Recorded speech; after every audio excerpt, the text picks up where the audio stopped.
We've spent quite some time in Sumeru City, but ever since we last said goodbye to Lesser Lord Kusanali, we haven't heard anything from her. Oh, we can't just keep waiting around like this. Let's go find Catherine and pick up some work so we can at least keep ourselves busy.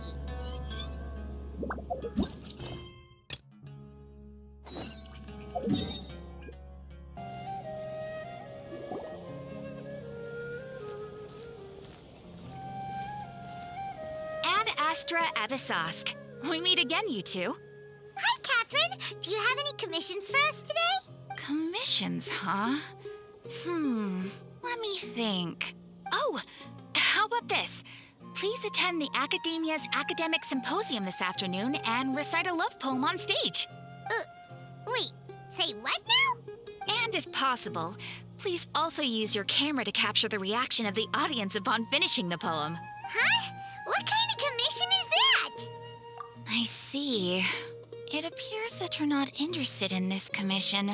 In that case, please go to Port Armos and convince the Eremites there to spend some time volunteering at the local orphanage. Hey, that's not any better. I'm sure the mercenaries will have some interesting reactions as well. Paimon's gotta ask, just who exactly has been submitting these commissions to the Adventurers Guild? Oh, the commissioner? Well, actually, I just wanted to see the two of you in action. Was it so obvious? I was hoping you would actually take one of those commissions. That kind of chance to observe humans doesn't come by often. Ah, so it's Nahida. Paimon just knew Catherine wouldn't crack those kinds of jokes. When did you get into her head? From when she said, Ad Astra Abisask? So it's been you this whole time? Are you done resting up, Nahida? Yes. I've been sleeping ever since we parted ways, and I even had a really, really long dream. It was another dream about the Sub-Zerus Festival, except it was a happy one. In my dream, I was sitting in the middle of a flower terrace, and everyone in Sumeru City was holding hands as they danced in circles around me. They danced round and round, and everyone looked really happy. I also got to sit on a gigantic flower carriage. Ferris, the Knight of Flowers, raised me really, really high above the ground, and I was throwing an endless amount of Yalda candies at the children. You know, Nahida, maybe your dream is how the Sub-Zerus Festival really should be. It's meant to be a joyous time where everyone gets together to celebrate your birthday. Huh? Wasn't I describing a really happy dream? Why are you both looking at me like that? Wait, could this be an example of the emotion known as pity? No, we aren't pitying you. That would only make everything worse. We just don't want you to feel too sad. By the way, have you had a chance to visit Dunyarzad? How's she doing? The Homianis haven't allowed any visitors after the festival, so we haven't been able to check on her. Yes, I paid her a visit right after I woke up. She was resting at the time. Her condition is stabilized. However, since Eleazar is a manifestation of the withering on the human body, we can only cure it by finding a way to take care of Irminsul's own withering. But for the moment, our top focus should still be figuring out what the sages are up to and what they're planning. Right. Who knows what'll happen if they manage to pull off another scheme like the Samsara of the Sub-Zerus Festival.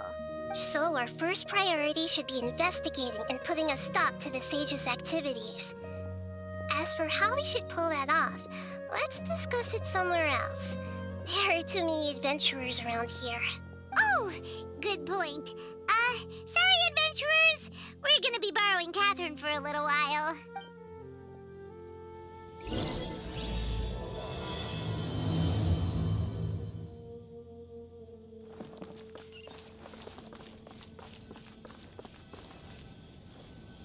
Let's continue our chat here. Okay, so do you have any ideas on how we can investigate the sages, Nahida? Actually, I've already done a little bit of work on that. But for now, I want to hear your thoughts.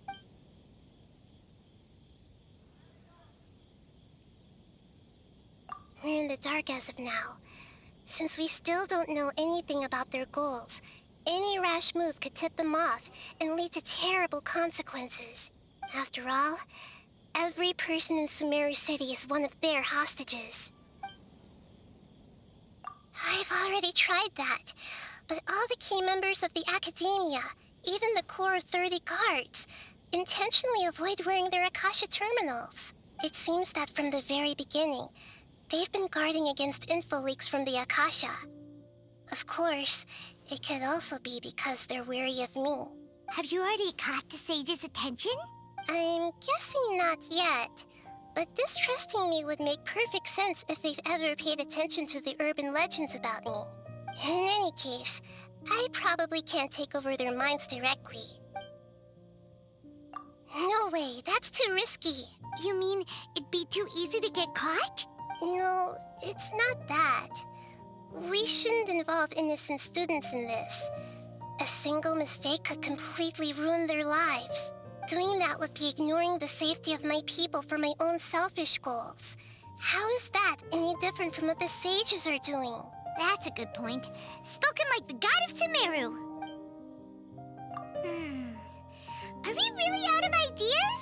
Nahida, you're super smart, so you already have something in mind, right? Don't keep us in suspense. Spill the beans already. According to a popular theory from the Vahumana Darshan of the Academia, rejecting impractical motions at the beginning of a planning session will give more weight to the actual proposal. Okay, but aren't you the god of wisdom? You don't have to use that kind of gimmick to make us take your ideas seriously. Well, I've been thinking that if I can't directly possess the leaders, and if I can't get ordinary people involved, then I should find someone who's already involved, but hasn't decided to side with the sages. You're saying we should recruit a spy? That does sound like it could work. Oh, before coming back, we met someone named Alhaitham. He seems like he acts alone, and he likes doing stuff behind the Academia's back. They probably aren't in cahoots. Actually, I already have someone in mind. Do you still remember that female scholar named Setaria? Setaria. Paimon remembers now. Isn't she the one who's always trailing behind the Grand Sage of the Academia? We ran into her basically every time the Sub-Zero's festival repeated itself. You could even say we're old enemies by now. Paimon still remembers the smug and mean way she always spoke to Nilou. I've always liked observing all kinds of people, and Setaria has always stood out from the crowd. She was born in the desert and was hailed as their greatest genius. Her academic gifts allowed her special admission into the Academia, and also gave her the opportunity to serve as the sage's assistant. Oh, Paimon didn't know she was from the desert. She must be pretty special then. Paimon feels like most of the desert dwellers around the city are working as mercenaries. The name Setaria means star. When she lived in the desert, she shone like the brightest star in the night sky. Later on, she was chosen by the sun.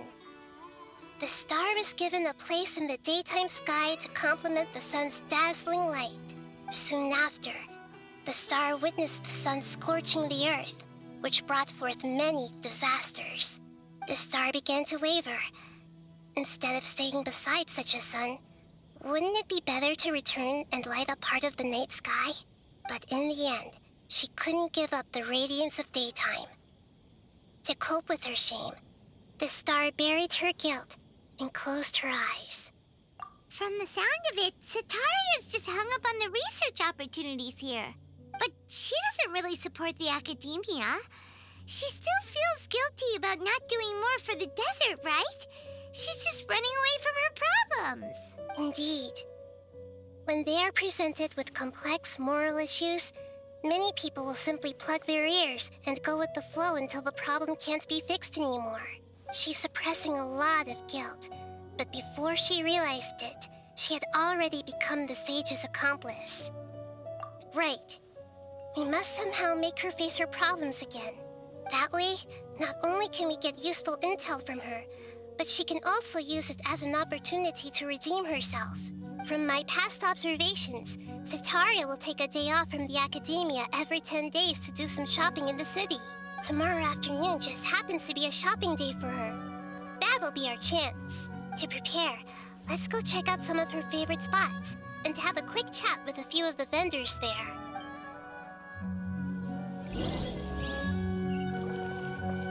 Time to go.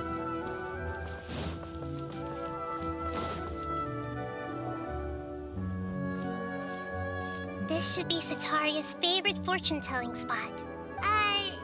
So should we ask the fortune teller about Setaria? No, I already have enough information on Setaria.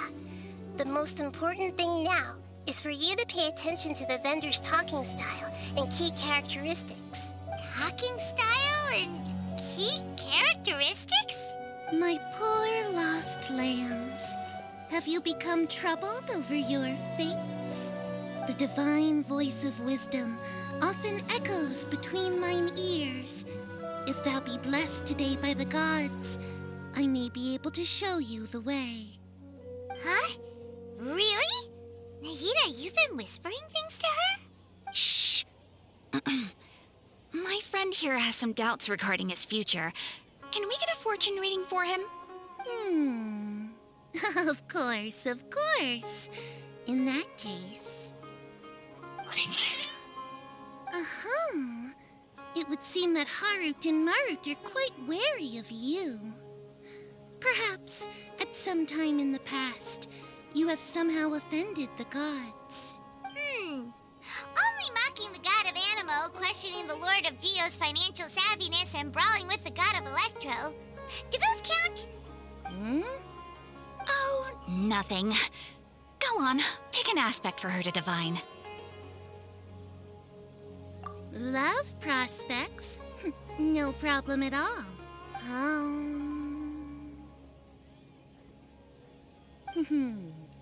The gods have spoken. The truth shall be revealed. One who is fated to cross your path will appear on... Huh? So many people will fall for you. How could that be? Harut, Marut, did you two spoil my divination? I've never read a fortune so absurd. Actually, Paimon thinks this is probably the most accurate fortune-telling you've ever done. I admit that the orientation of today's celestial matrix is, suboptimal. As such, there will be no charge. Is that so? Well, that can't be helped.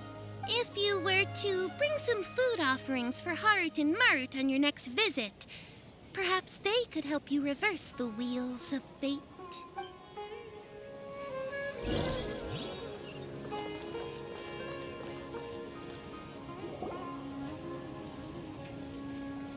Is this another one of Setaria's favorite stalls? Yep, it belongs to a king. His father helped Setaria a lot when she first moved to Sumeru City, so she still comes by whenever she has time. When I start talking with him, listen carefully to the details of our conversation. Ah, dear customers! Would you like to look at some pottery? We caught wind of your great craftsmanship, so we specifically came to take a look. Oh, I recognize you. Aren't you Miss Catherine from the Adventurers Guild? Sounds like I'm in for some big business. Speaking of, where did you learn this trade? I suppose you could say it all started with my dad. He's a mason by trade, but I picked up an interest in clay while apprenticing for him. After that, I began making pottery by myself in secret, and I simply changed trades when my works turned out well. Although it's a pity that I'm no longer making much use of the knowledge provided to me by the Akasha. That's nice. You're making a living doing something you love. So is your father still working as a mason? Oh no, not anymore. A few years back, he fell from a roof and broke his leg. Since he had already saved enough mora over all these years, he's just enjoying the retired life in Port Ormos nowadays. I see. We wish him peace and happiness in his retirement. I'll have someone in charge of logistics at the guild come by another day for some goods. We'll leave you to it. Take care now. No problem. Rest easy, all our goods are sure to meet your every need.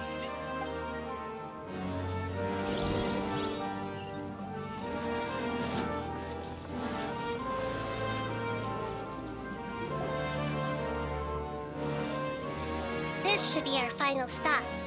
Setaria's always thinking of this restaurant when she's working at the academia.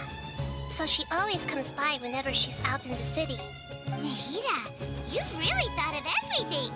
It's my duty to protect Sumeru's citizens, after all. Hi there. I feel like I've seen you down by the docks before. Huh? Sorry, I don't quite remember.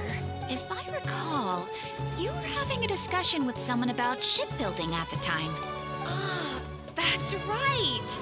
I've always been really interested in feats of marine engineering. After all, I grew up in Liyue Harbor and spent my entire childhood staring at the ships going in and out of the port. I came to Sumeru to study, but failed to make it into the academia due to my lack of talent. But I'm still discussing all kinds of problems with different scholars, and I'm continuing to study and perform research from the restaurant's basement. I'm sure I'll get to the academia after their next round of exams. What an admirable spirit for learning. Amazing. Sure, but you'll find hardworking people wherever you go. So this restaurant has a basement as well? Huh. First I've heard of it. That's right. It's not usually open to patrons. Most of the time, employees use it for breaks or to hold private events. I see. Guess that makes sense. Well, good luck with your studies, Miss Chishan. Thank you so much. As long as I can make it into the academia as an official student, I'll be happy.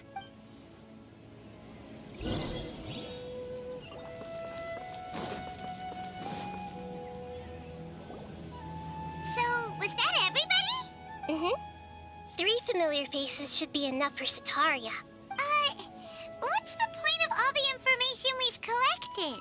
Nahida, you still haven't told us how you're planning to make Setaria face her problems. Setaria is already used to avoiding her problems, so we must find a way to break through her usual sensibilities. I remember that you mentioned that the Eremites in Port Ormuz are all making a fuss about the upcoming resurrection of the Scarlet King. Although it's all just a boatload of nonsense, the fate of her homeland may turn out to be Setaria's soft spot. Oh, Paimon gets it now! You want to take advantage of the guilt Setaria feels about her homeland. Although she knew she should return home to help the people of the desert, all she's done is conspire with the sages. So how do we set that up? Well, the Scarlet King is long gone, and Setaria is also too smart to fall for any simple tricks. If we simply engaged her under the guise of the Scarlet King's believers, she would definitely be wary of us, and we may not get anywhere. But if we were to borrow some of her close acquaintances to talk with her, her reaction would probably be very different. So you mean you're going to possess those people we just talked to? Yep. Possess them through the Akasha. Imply that they've already converted to the faith of the Scarlet King, and then convey our made-up will of the Scarlet King. As long as everything goes smoothly, we'll get through to Setaria for sure. She'll never guess that we had anything to do with it. So that's how you're going to use all the info we collected on these people. It's so that you won't slip up and break form. Possessing them will only work if you can manage to pass off as them. Exactly. So, best of luck with impersonating them. Huh? Best of luck? But we don't know how to possess anyone. That's no problem at all. I'll just share all their senses with you once I've possessed them. As long as you're also wearing an Akasha terminal, the effect will basically be as if you've possessed them yourself. Huh. That is pretty convenient. But why does he have to do this? Can't you do it yourself? Although I've been observing humans for a while, I've never been good at imitating them. You're not wrong. It's always been painfully obvious whenever you try to pass as Catherine. If it was at all possible, I would have preferred to leave these people alone. But seeing how things are now, I probably should just accept it and push on. Yeah, don't beat yourself up over it. We're only doing this to help everyone, and we'll only be borrowing them for a little while anyway. Alright, then let's give it a go tomorrow afternoon.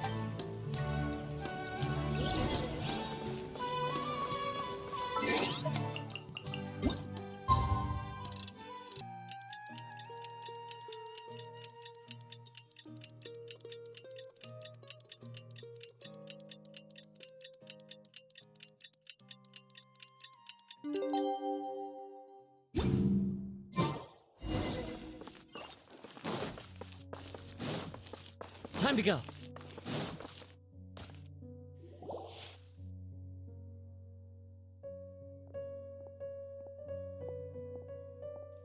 Oh, here she comes. Setaria's here.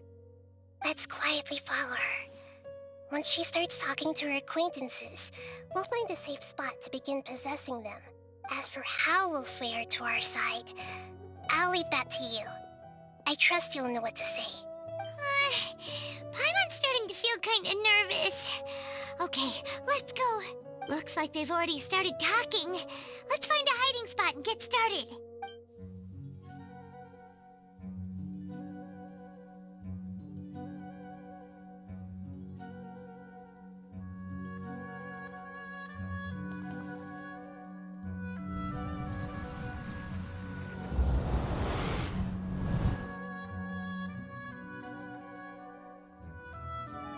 That's right.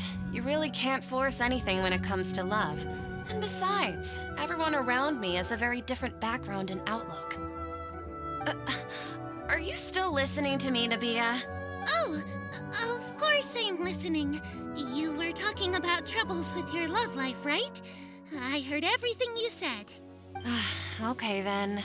You just seemed a little distracted for a moment there. Strange. Your cats seem pretty worked up. Is something wrong? I always thought they were quiet, happy kitties. Oh, what are their names again?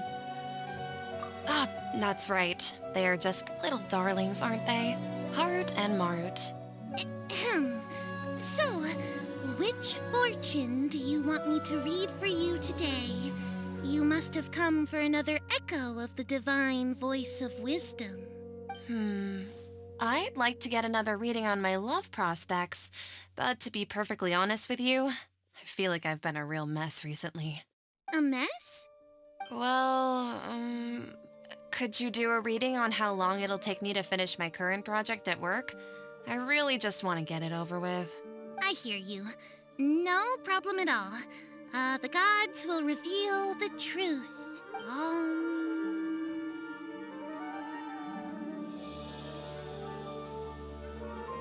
The gods are asking, Setaria, why haven't you gone home?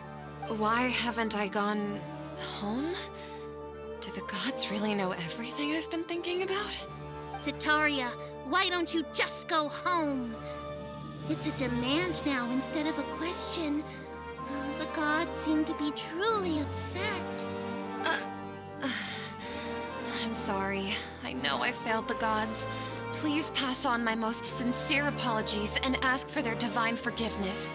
And if I may ask, Nahida, is there a specific god who's speaking to you right now?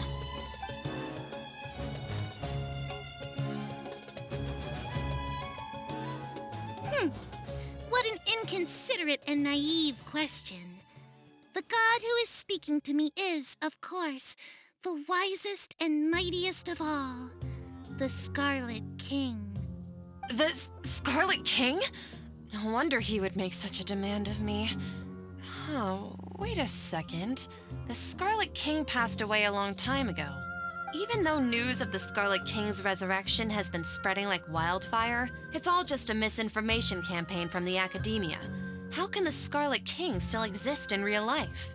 What insolence! I am the Scarlet King's most loyal believer.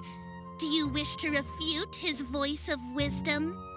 Oh, no. As a child of the desert, I am only reveling in his power upon learning that his divine glory has touched even this city. I will think very carefully about his demand of me. I'm sorry, I must go now. Wait!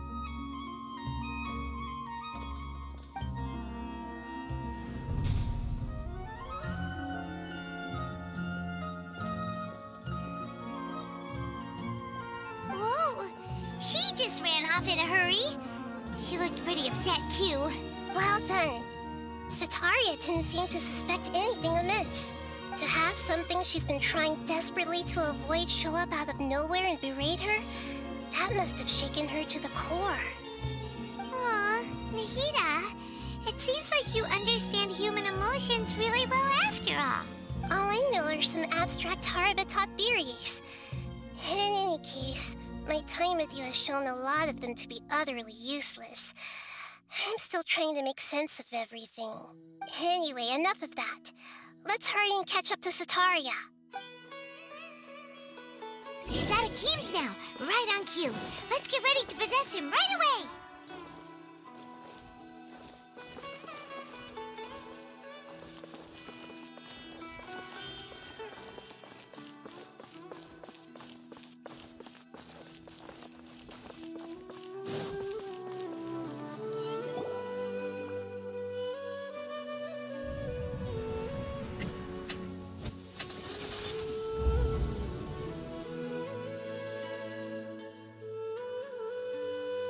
It's okay. I just got caught up in something. Oh, actually, didn't you ask me to help you look for work? What kind of work were you looking for again? Oh, right. Your old man's craft. How could I forget? Speaking of, how's he doing?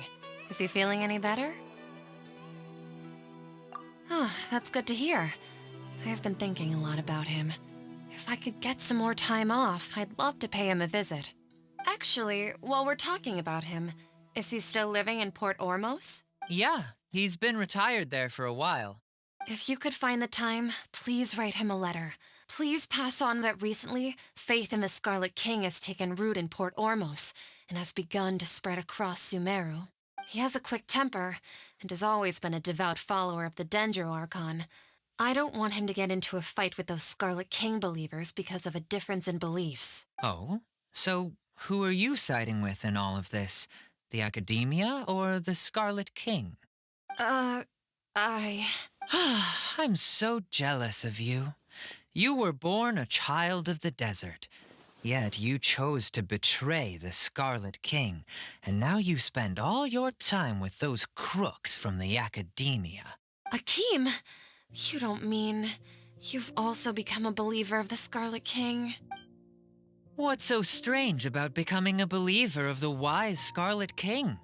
In fact, aren't you the strange one? The one who still can't pick a side? Can't pick a side? Me? Whoa!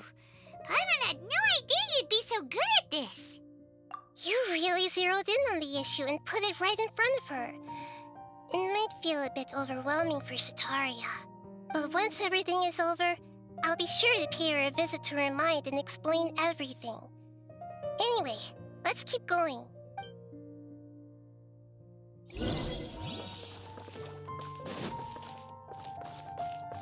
Come on! Setaria's already started talking.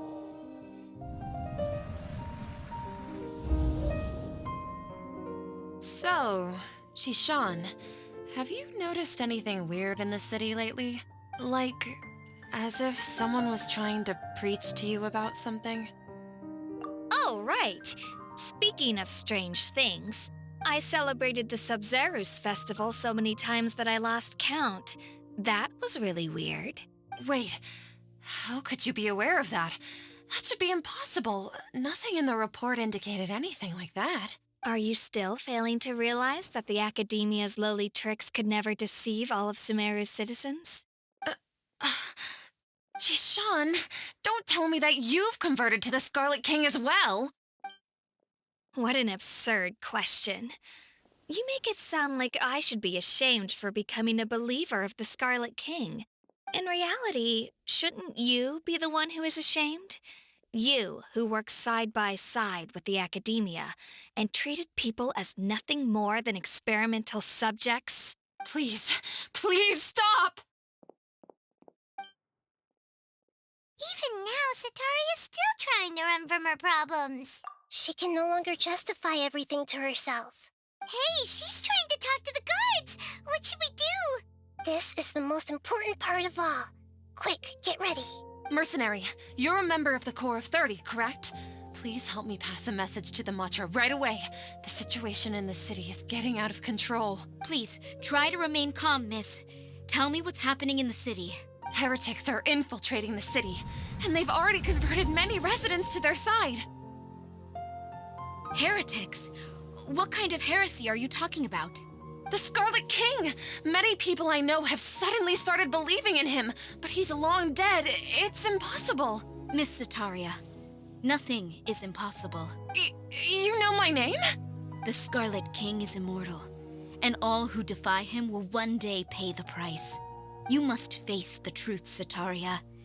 You tread a treacherous path, and the longer you ignore it, the tighter the Academia's grasp on you will become, and the deeper you will be ensnared. Child of the Scarlet King, never forget that the desert that belongs to you lies elsewhere. What's so strange about becoming a believer of the wise Scarlet King? In fact, aren't you the strange one? The one who still can't pick a side? What an absurd question. You make it sound like I should be ashamed for becoming a believer of the Scarlet King. Setaria, why haven't you gone home?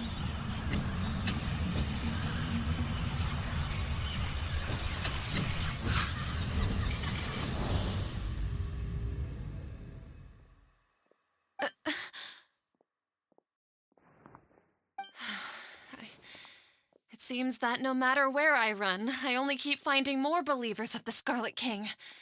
I have to say, this is a familiar feeling. I've also been running from my guilt this whole time. Guilt over my part in the Sage's plans, and from ignoring the letters from the children of my homeland.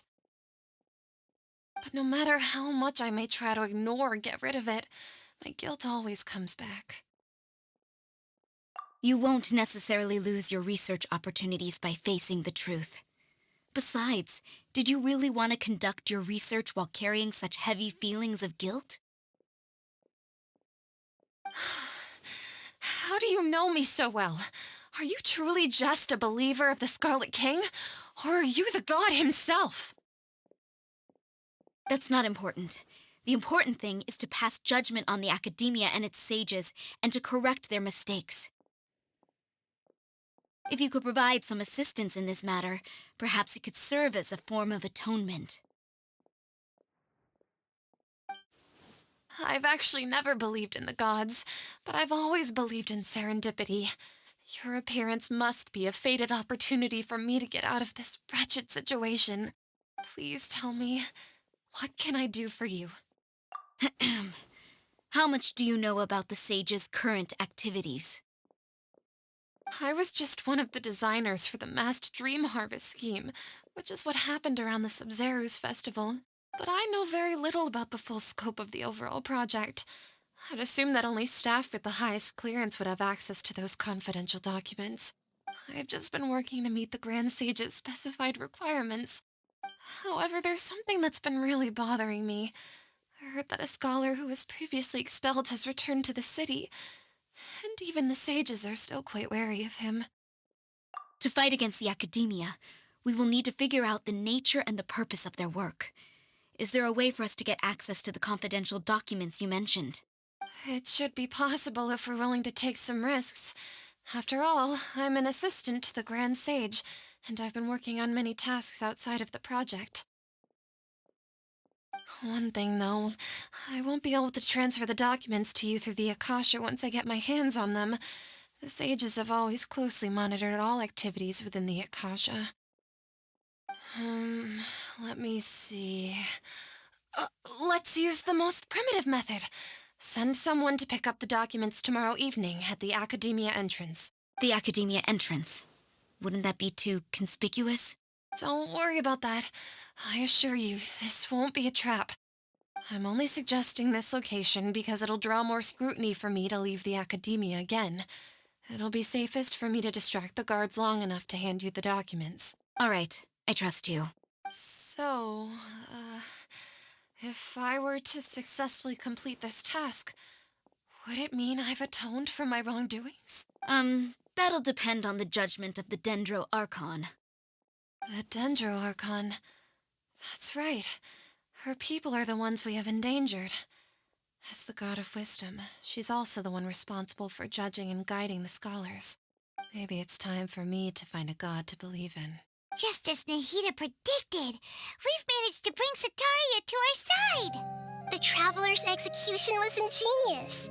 He's the one who deserves all the praise. Well, now that we've made plans to meet again tomorrow evening, all we can do is pray for Setaria's mission to go off without a hitch. Pray? But if we're going to pray to the gods, aren't we just praying to you? God of wisdom and guardian of the scholars? No. The truth is the true guardian of scholars. I've always believed that. Anyway, let's meet again tomorrow evening at the Adventurers Guild.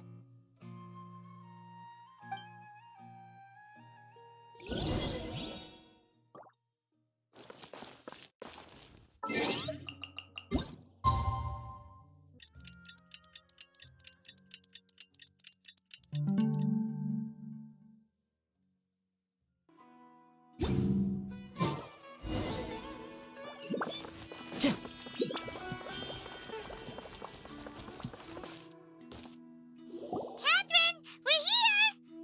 Oh, you are the other Catherine, right?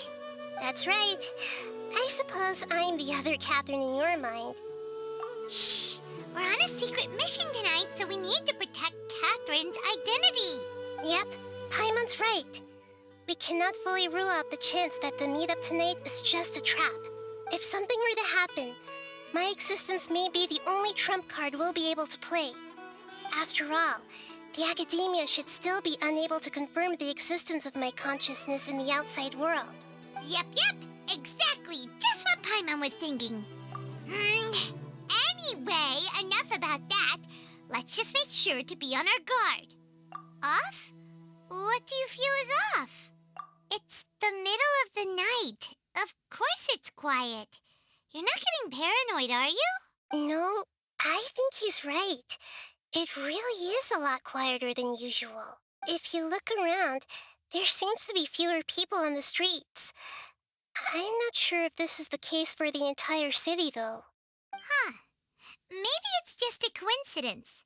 Maybe Setaria figured out a way to not only distract the guards, but also to get everyone to go to sleep early, just so we can exchange the documents in peace. I also can't quite figure out why things feel a little off. But now that we're here, let's go ahead and meet her as we planned. Well, regardless, as long as you're here with us, Paimon feels a little safer.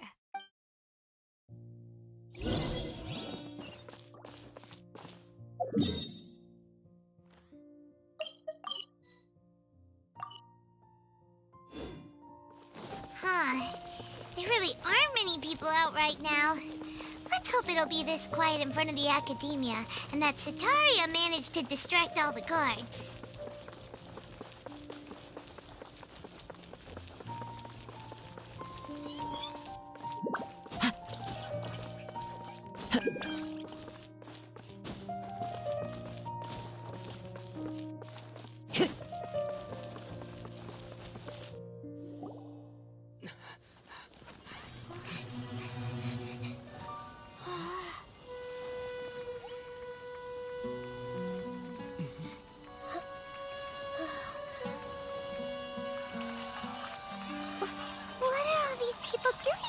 This hour of the night.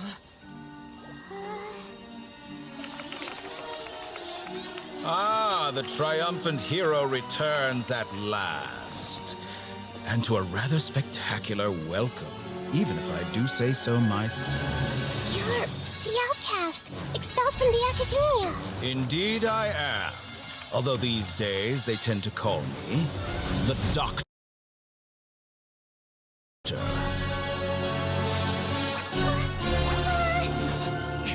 If you're looking for your researcher friend, she has already been taken into confinement.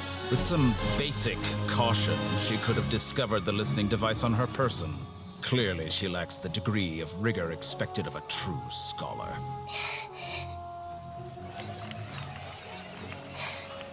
The people of Sumeru City! What have you done to them? I simply made some minor adjustments to their Akasha terminals. Now they can deposit information directly into the subconscious. As you can see, all these lovely people now believe this traveler is a hero who has just saved the world. My experiment is a success. And now it seems they can no longer hold back their sheer adoration. No, what should we do? These are all just regular people. Leave now. You need to get out of here. But that guy's a Fatui Harbinger. We can't just leave you here. Nor can I abandon the people of Sumeru.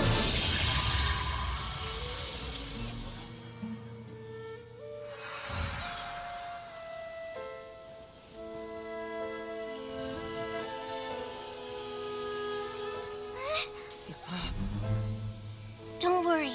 We'll meet again outside of the city.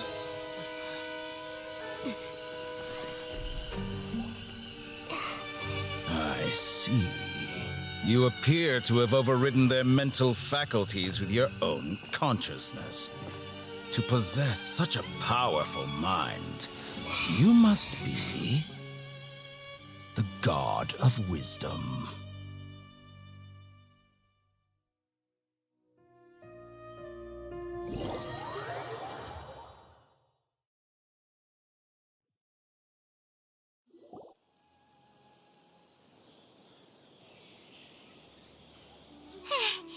This should be far enough.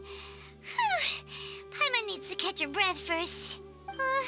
Is Nahida going to be okay? We only made it out because of her. Paimon wasn't counting on running into a new Harbinger here, let alone such a high-ranking one. That guy was number 2. So scary. He called himself the Doctor. Remember, Tighnari told us about him. Setaria did say that someone who once got expelled from the academia came back recently, and that even the sages are wary of him. Yep, sounds like she must have been talking about the Doctor. Yeah, now that the Doctor's in the picture, we're no longer just dealing with the academia, they're in cahoots with the Fatui. But what are the Fatui after this time? Another Gnosis? Yeah, things would be a lot easier with Nahida's help. Nahida said we'll meet again outside of the city. But we can't just keep waiting around, right? You mean... Oh, right! Wasn't he invited by the sages to work on some project when we were staying with him in the Vidia forest? That has to be the same project. Even though he turned it down at the time, he might still know something. There's no time to lose. Let's go to Gandharvaville. Hold it right there. A blonde-haired traveler and a floating fairy. We've got you, all right. Take a look around. You've fallen right into our trap. Are you mercenaries from the Corps of 30? Did you come here to arrest us? Corps of 30? We're nothing like those government lapdogs who don't even get scraps for their work. We are an elite brigade that commands the highest commission rate in all of Sumeru. We're here on the orders of a client known only as the Outcast. The Outcast? An outcast from the academia? But why wouldn't the Doctor just send the Fatui after us? Still wasting time on idle chit-chat. We'll shut you up soon enough. Get them! You're up, Traveler! New country into the wind. Allow me! New country.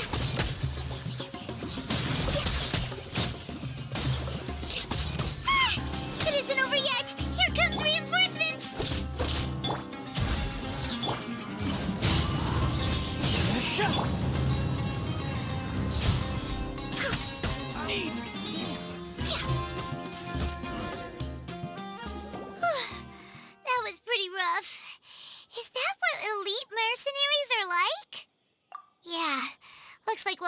keep our guards up. But this doctor guy seems like a pretty tough opponent.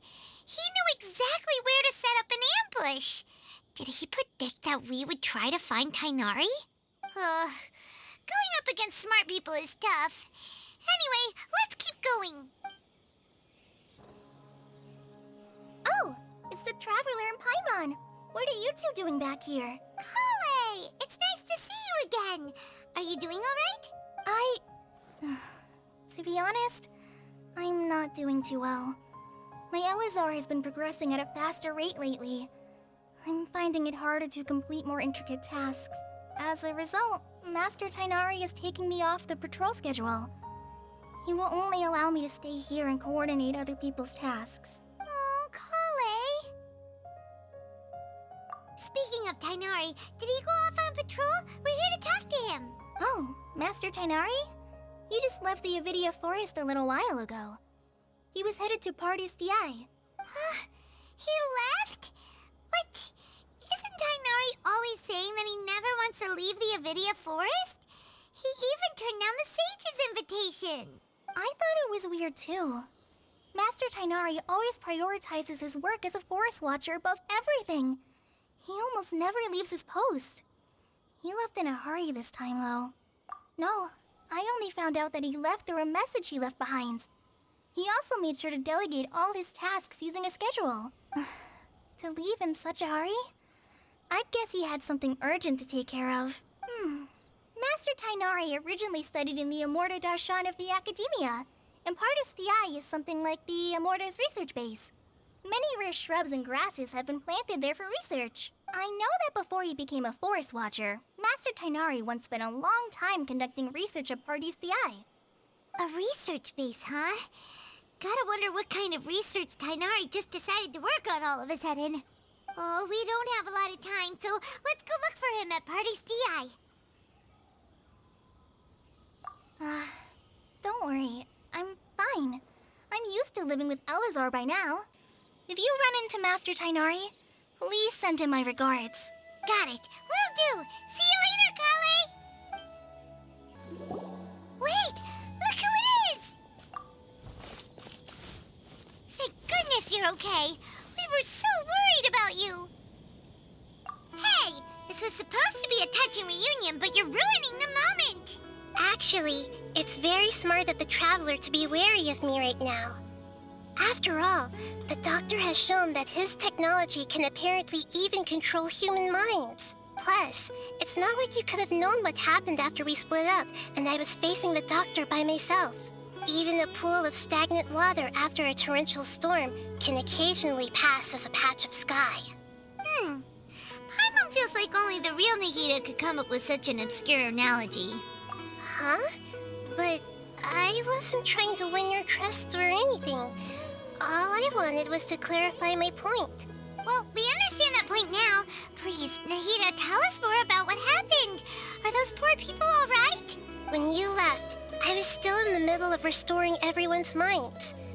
Thankfully, when the Doctor mentioned depositing information into the subconscious, he didn't mean engraving information into their minds.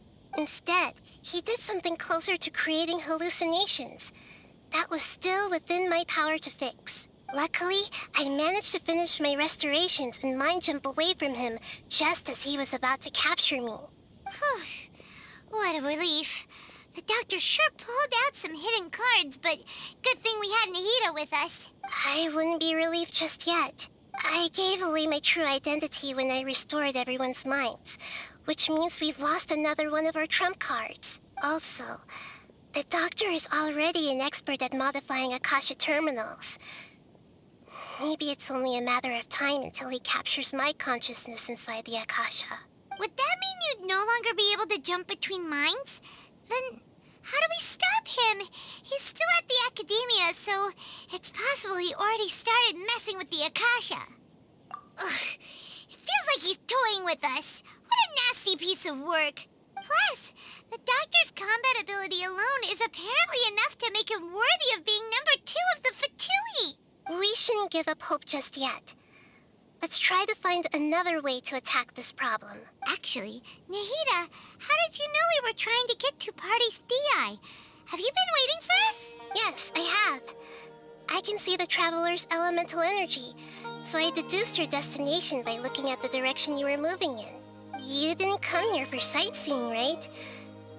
Did you find any leads? We're looking for a scholar we know. His name is Tighnari, and the sages once tried to reach out to him.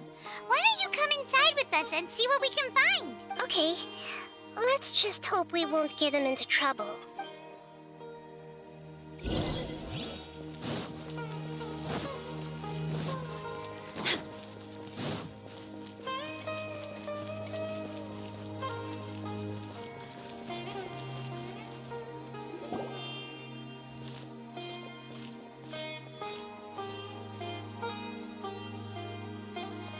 Traveler?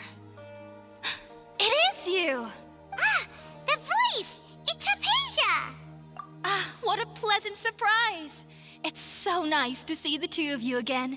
Who's this? She's a scholar we met in the Avidia Forest. When we last saw each other, she was still training in the... what's it called? Satyavada life? Oh, I see. That's right, we're old friends. You've come at just the right time. Ever since I've come here, hardly anyone has even talked to me. Haypasia, you're way too excited about this. Actually, for you to leave the Avidia Forest means... you're not in training anymore? Wait, no. Did you already finish your training and reach Paripurna life? What do you think? My consciousness has already managed to make contact with the divine.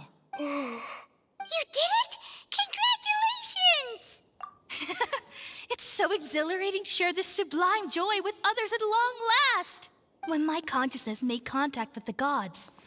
What a supreme and unparalleled experience that was. That sounds incredible! Oh, all right. Actually, please wait. I haven't forgotten my promise to you. Remember? I promised to help you understand what you saw from Irminsul once I gained deeper insights. My current self has not only gained true insight, but I can even help you establish a direct connection to the consciousness of the divine. You can do that? I've never heard of anything like that, but if you want to give it a try, I'll do my best to protect your consciousness during the process. Hold on. I brought some spirit borneal with me. This is still a crucial part of the ceremony. We're using that incense again? All right now. Hold my hand. I'll help you establish a pathway to connect your consciousness. Okay. Ready?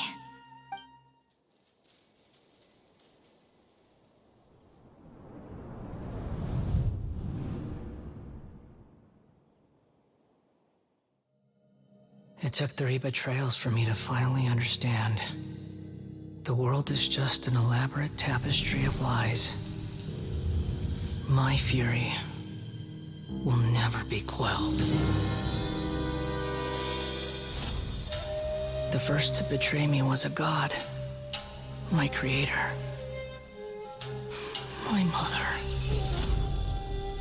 Valuing strength above all, she saw no worth in me and I was discarded. The second was a human. My family. My friend. Consumed by fear, he saw me as an abomination. The third was one exactly like me. A hope for the future. A fledgling barely out of the nest. Powerless before his mortality, he broke his promise to me. Humans, they can't be trusted. And the gods fill me with pure loathing. So I said good riddance. I denounced the world and laughed in its face. My chest will never again be defiled by worldly filth. I will scrub away every last trace of human emotion. Then it will be empty, a blank slate. and ready to receive a supreme gnosis, brimming with pure divinity.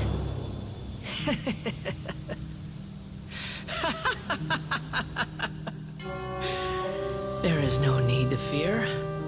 The pain will be brief. Your era is coming to an end.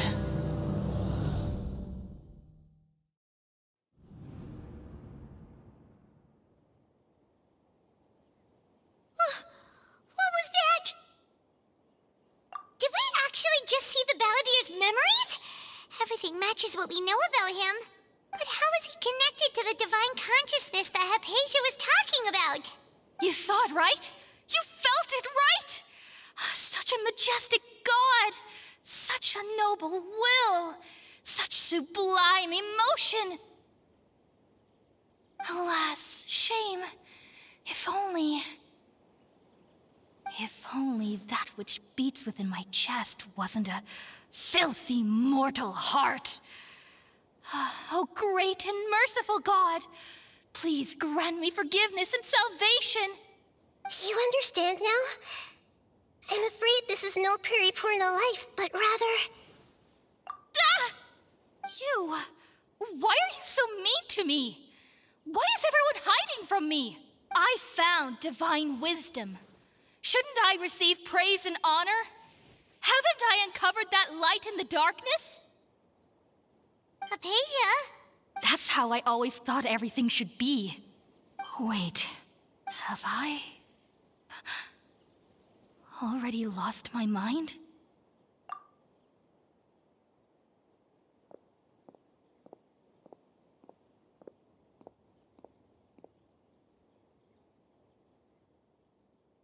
Wait, something isn't right.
Okay, we finally lost him.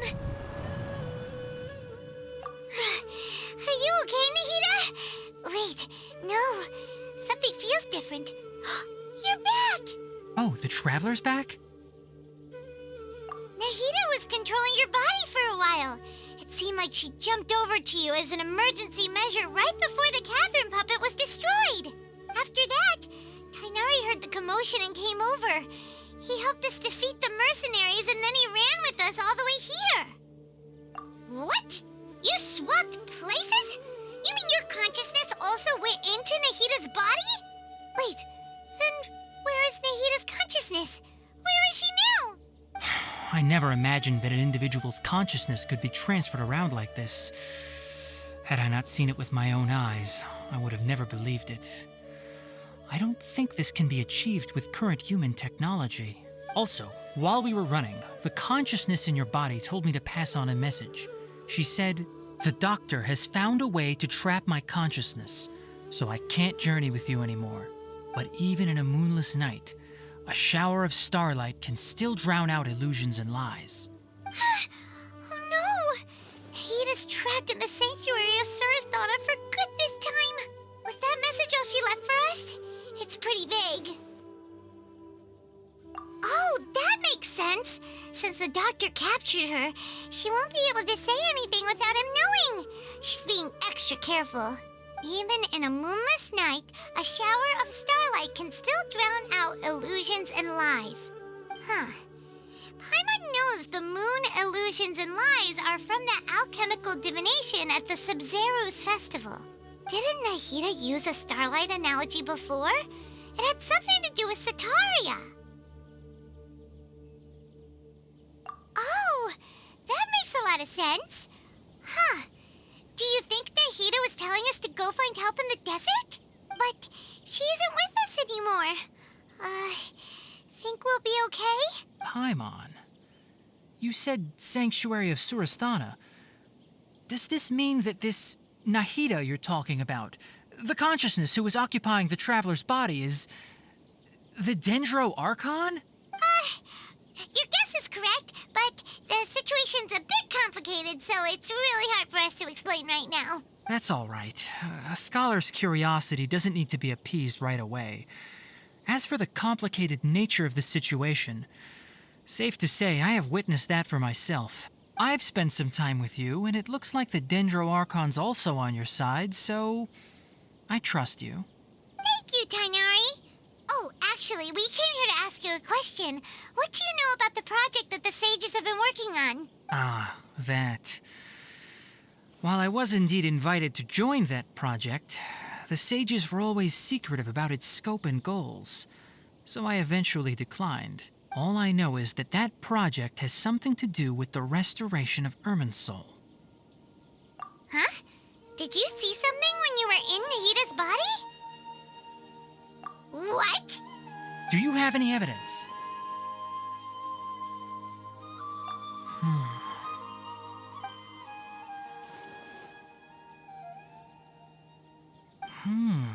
So that's what happened.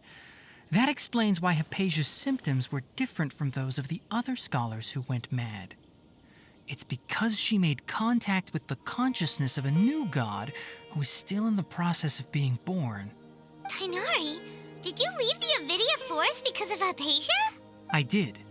I noticed Haypasia's mental anomalies, but since her symptoms were rather atypical, I secretly took her to Pardis Dii and began searching for a way to return her to her normal self. If I didn't take action, Haypasia would have already been taken by the Matra to the desert, doomed to a life of exile at Aaru Village. Now that you mention it, I knew the Academia has never thought particularly highly of Lesser Lord Kusanali, but I still didn't expect them to do something as arrogant as creating a new god.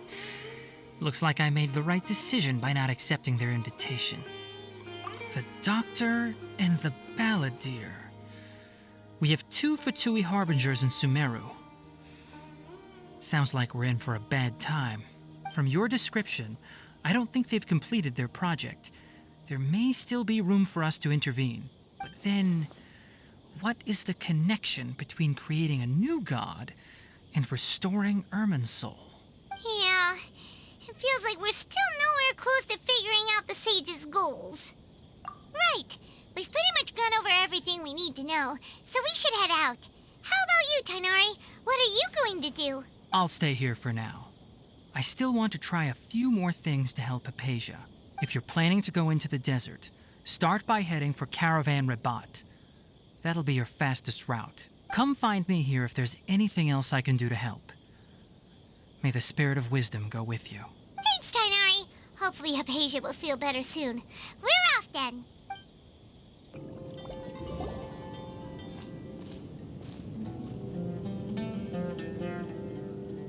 We finally made it to Caravan Rabat. It's pretty lively here. So, just past this wall is the desert, huh? Oh, wow. Paimon remembers hearing people call this the Wall of Samiel. It's made to block sandstorms from the outside. Oh, if it's this tall, it's gotta be the divine work of Greater Lord Rukkhadevata, right?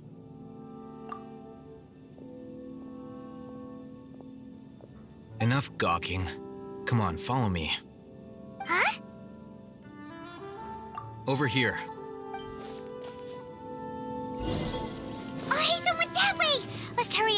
him. Wonder what he's up to.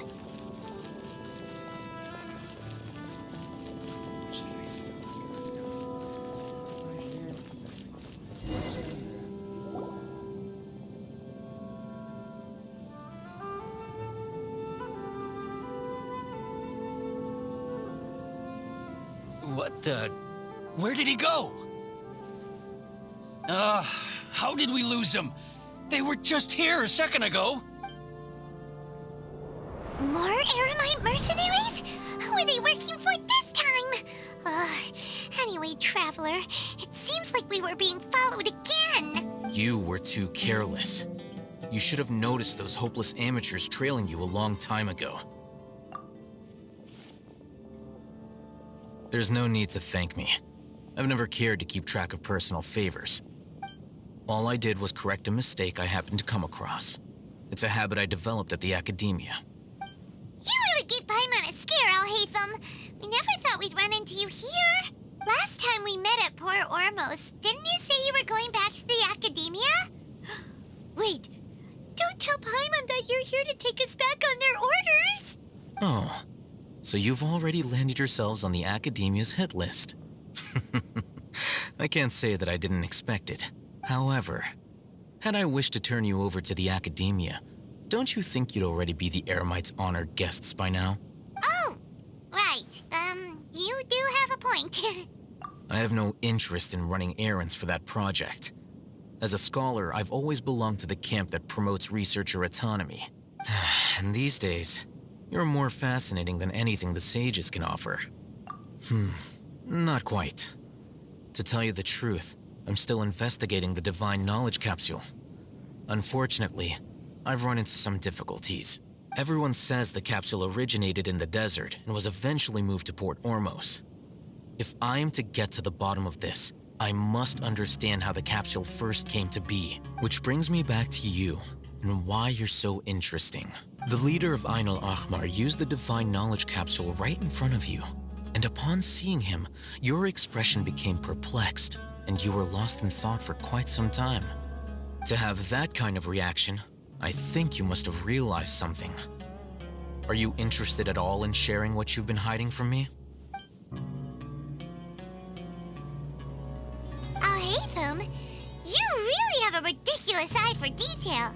What kind of person even notices or remembers stuff like that?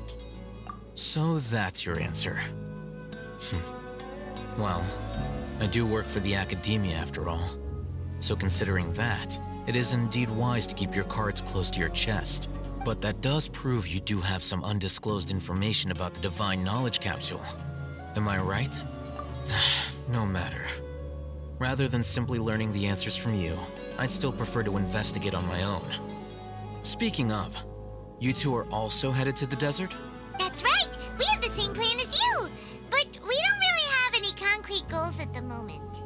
Then I'd suggest starting with Aaru Village. It's the largest settlement in the desert, so it'll probably have more resources and intel than anywhere else.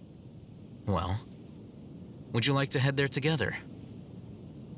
It's always better to travel with someone you know. Let's go! Next on the agenda...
Before us lies Aaru Village, the safe haven of the desert folk.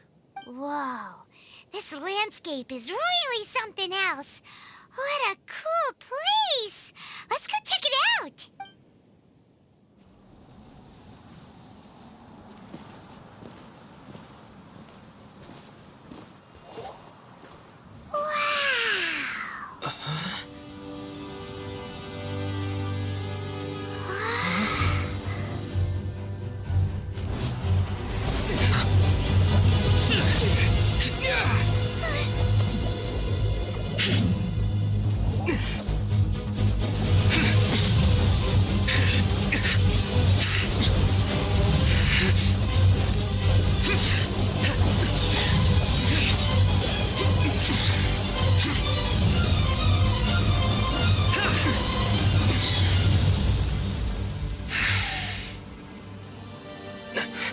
Cyno.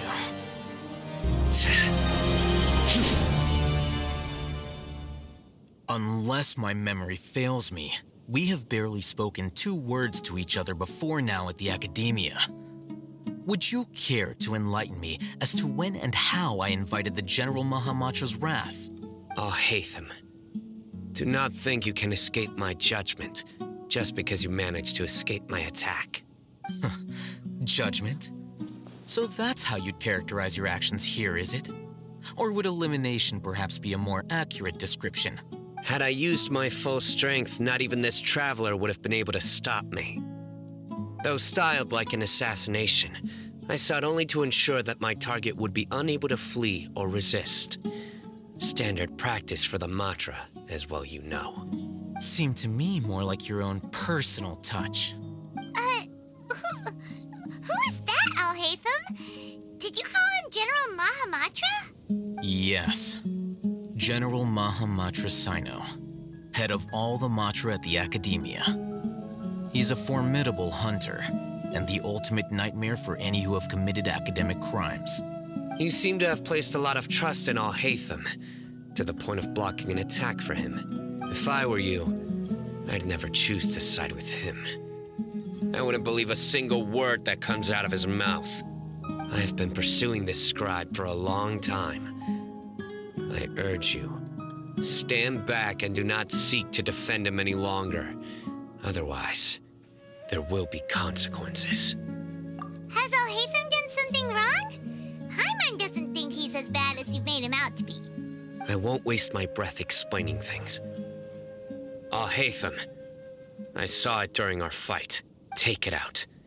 The divine knowledge capsule you're hiding on your person.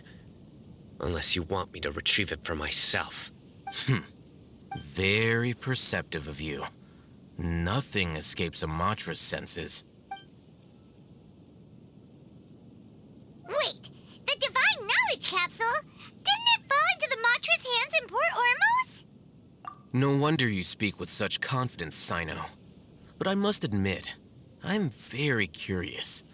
What does this capsule mean to you? And why, as General Mahamatra of the Academia, are you all alone in the desert? As far as I'm aware, the other Matra have been speculating about your disappearance. Have you been given a mission that's, let's say, morally dubious? If I was the real target of your mission, what was stopping you from simply using your authority and resources to judge me within the walls of the Academia? I should have known you'd be difficult to deal with. You two? Ugh! What you would do, Traveler? Paimon feels like we can't trust either of them! Ahem. Well, look at you two, acting all tough and self-righteous over there. Wait, Dehya? Great! Finally someone that we can trust! You gotta help us out here, otherwise these two are gonna start fighting again! Yeah, sure looks that way. 2 giants from the Academia duking it out once and for all. Not something you get to see every day, that's for sure. Listen, I know you academic types love to fill up your big brains with self-righteous morality and lord your empty rules and virtues over each other. But how dare you bring your petty disputes into the safe haven of Aaru Village? It seems like someone's gonna have to beat some sense into your thick skulls until you finally learn to respect these grounds.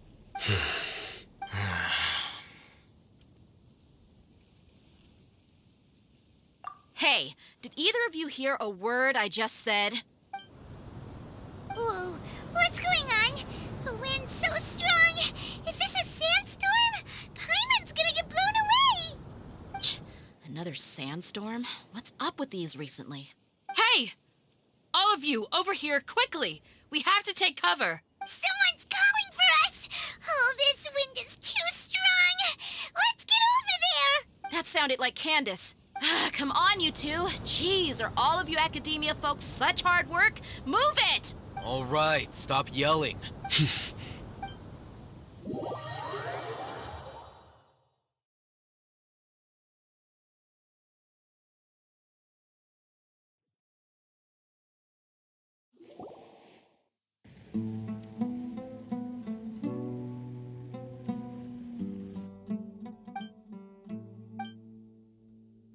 Well, this is pretty awkward. Hey, wanna play sardines with 3 people who wanna tear each other limb from limb? Sure, why not? Sounds fun. The air is so thick and heavy. Paimon can hardly keep floating anymore. My sincere apologies, everyone. This is the home of our village chief. I will have to ask you to make do with this small room until the sandstorm dies down. Please, let me introduce myself. I am Candace, protector of Aaru Village.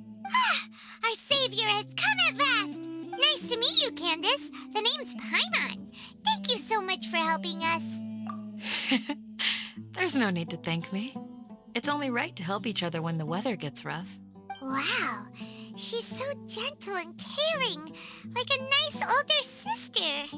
Unlike those guys over there. All right, now that we're all better acquainted, we should return to the topic at hand. As a guardian charged with the responsibility to protect my fellow villagers from harm, I was observing your conflict from afar, even before the sandstorm started.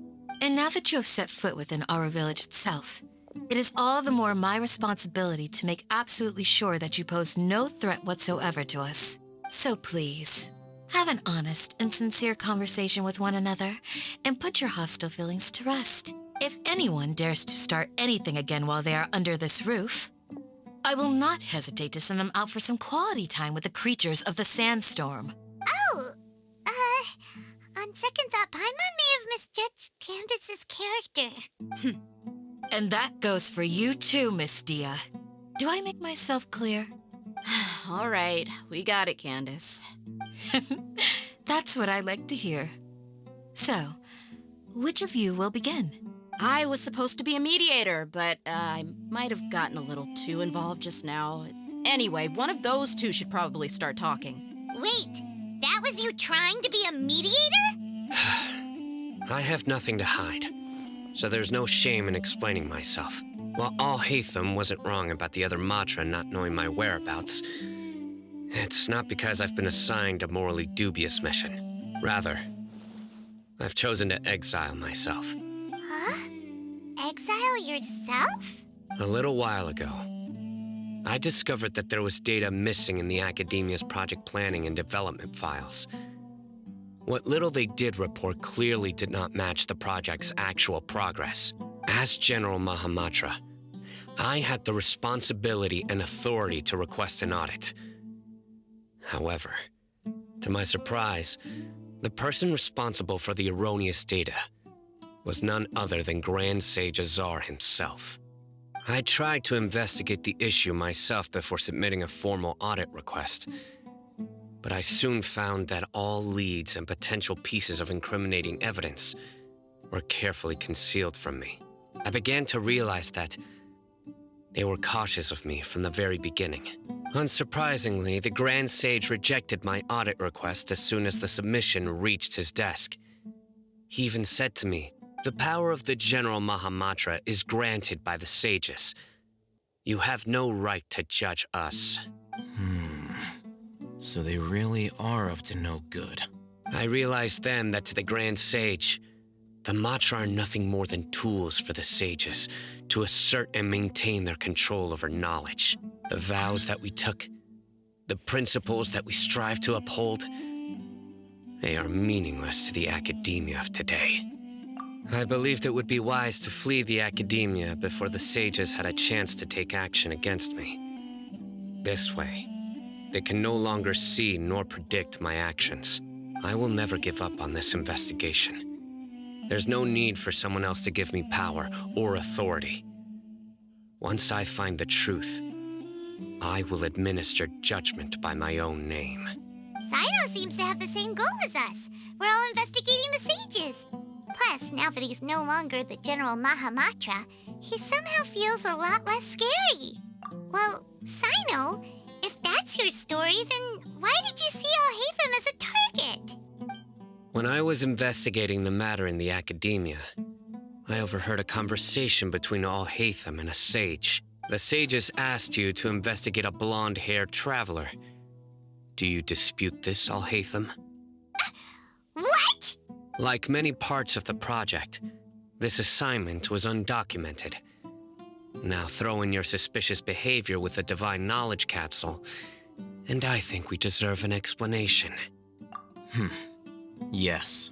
I was indeed tasked with investigating the Traveler. Alhaitham! After all, the promised reward was so great that hardly any scholar could have refused. The sage told me, once you've completed this assignment, I can give you a glimpse of divine knowledge. A most enticing offer. Unfortunately, those academics don't know me at all. Their words contained one key piece of information, namely that divine knowledge indeed exists. That gave me all I needed to know. From my perspective, the sages are far from trustworthy. Think about it.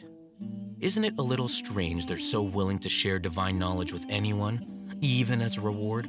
So, I began my own investigation following the lead of the Divine Knowledge Capsule. In the end, I realized my wisdom in committing to this rather than collaborating with the sages.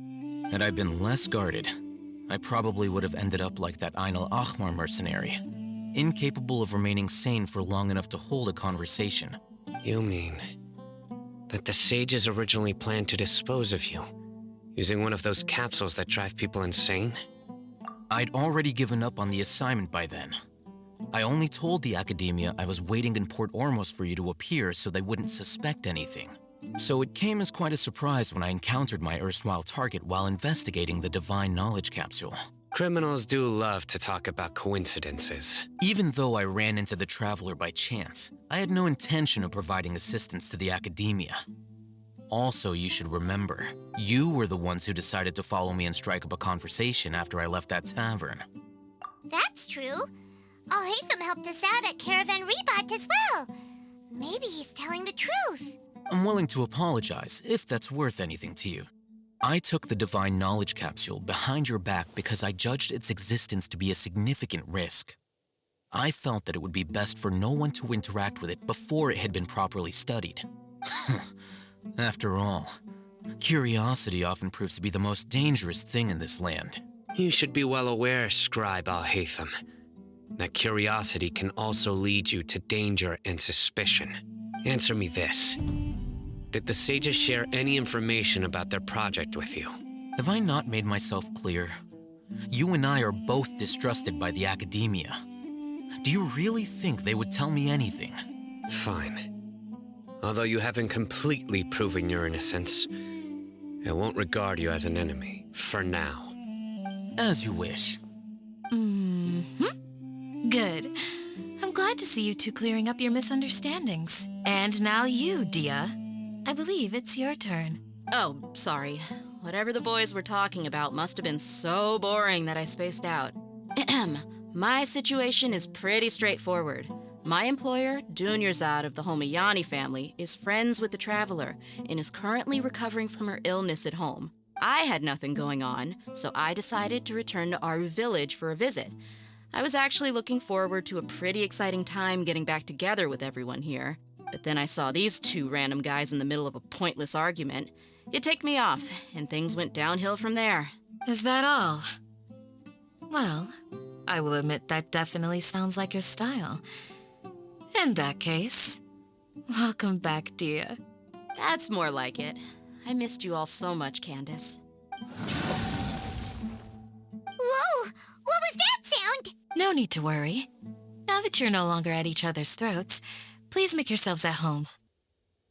I'll take a quick trip outside to clear out some of those creatures in the sandstorm. Creatures? In the sandstorm? Are you sure you don't want some backup? Fighting in a sandstorm is not for the faint-hearted. Anyone without extensive training in these conditions is at a disadvantage. You needn't worry. Yeah, just leave him to Candace. Don't worry, she's as tough as they come.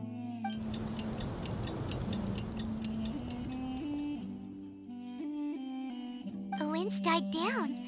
That means the sandstorm's over, right? Candace still isn't back yet, though. Is she all right? Maybe we should go out and check on her. When you put it that way, even I'm starting to feel a little worried. All right, let's go. We've been here long enough, and the boys are as chatty as the floor.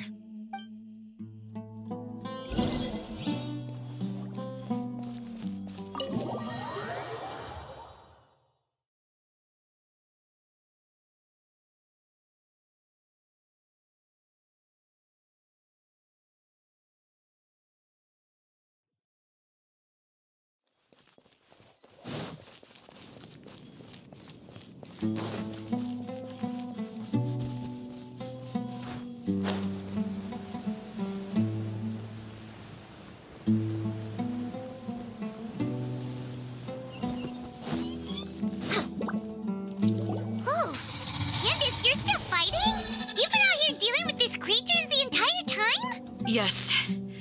They just keep coming in waves.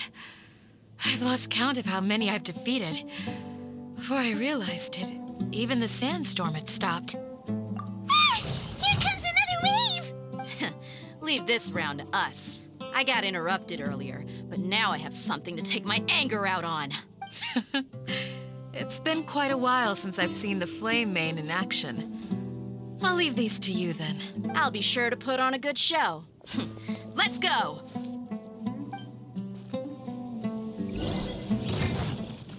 No touching!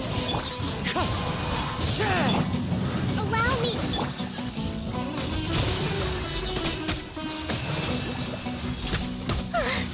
Here comes another wave! When are they ever gonna let up?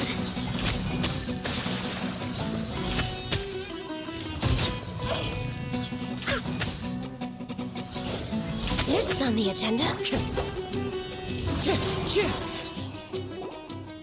The creature stopped appearing. Was that the last of them? What we fought just now was probably the aftermath of the sandstorm.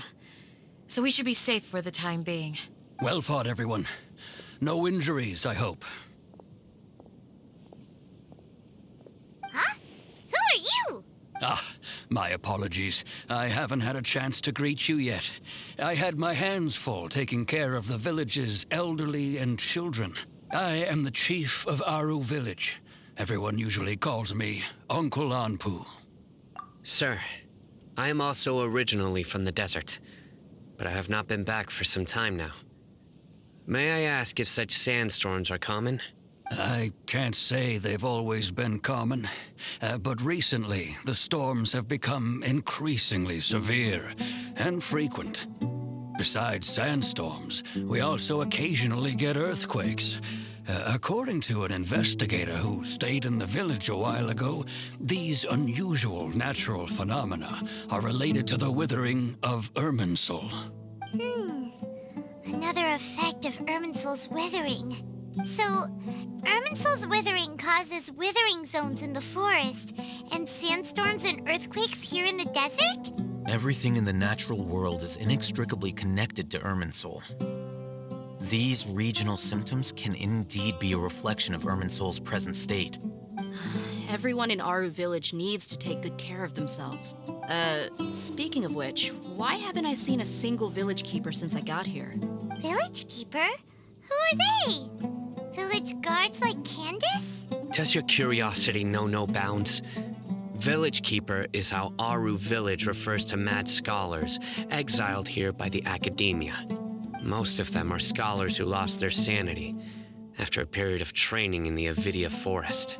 The academia believes that their crazed mutterings may have a negative effect on the psyches of other scholars.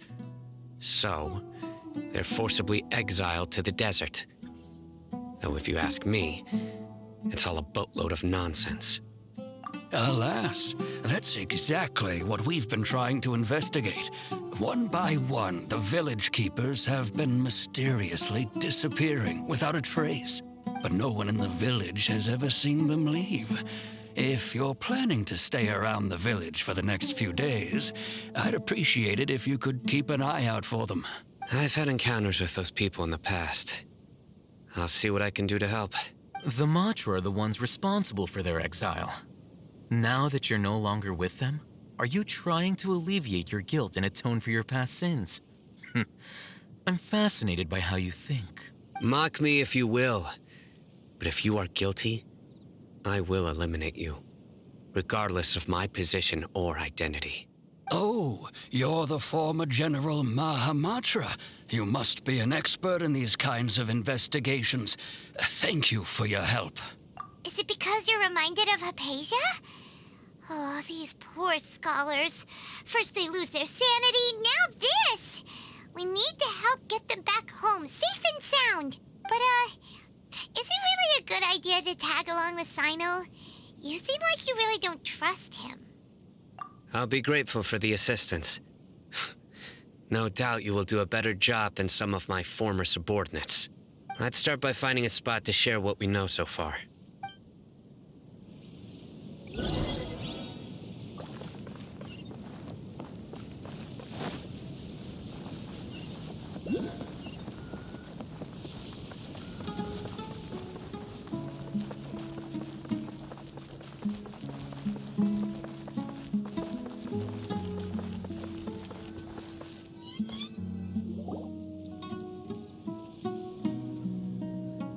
Although I've sent myself into exile, I'm still doing essentially the same things as before. Do you still have any questions for me before we start our investigation? One of my former subordinates told me that this title has its origins in a strange incident. The Academia has long exiled mad scholars to Aaru Village. A mysterious phenomenon exists here. When mad scholars first arrive, they are as incoherent and deranged as before. But after spending some time here, they invariably begin to calm down. Initially, the people of Aaru Village greatly resented having to take in the mad scholars. But a strange incident one night changed that. Aaru Village was struck by the strongest earthquake in living memory. Seeing buildings on the verge of collapse all around him, the then chief of the village was preparing to take everyone to safety. Suddenly, he noticed a mad scholar crouching in a corner, caressing the ground with his hands. A soft, green light radiated from him, like a divine glow against the backdrop of night. Despite the powerful tremors that ripped through the ground that night, all the houses remained upright, almost as if they had grown roots reaching deep into the ground.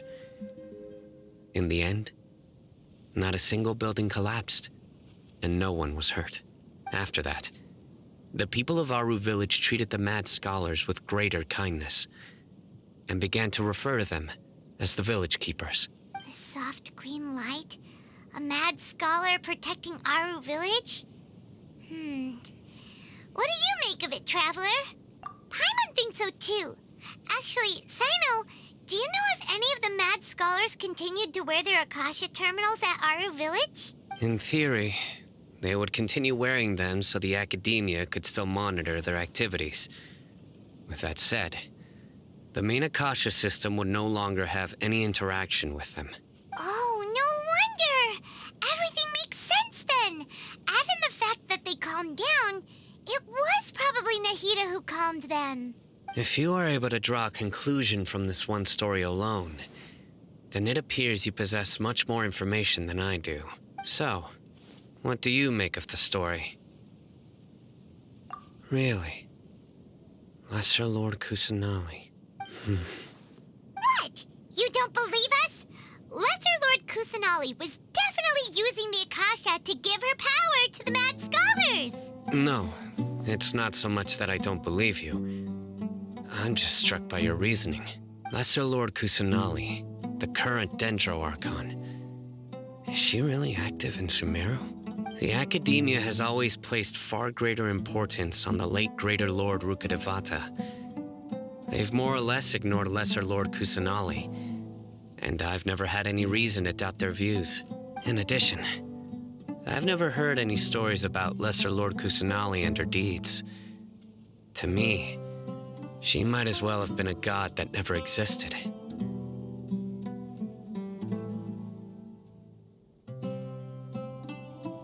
No way! Nahida definitely exists! She's a... How should Paimon put it? She's a good Archon who's kind and wise, even if she says weird stuff sometimes.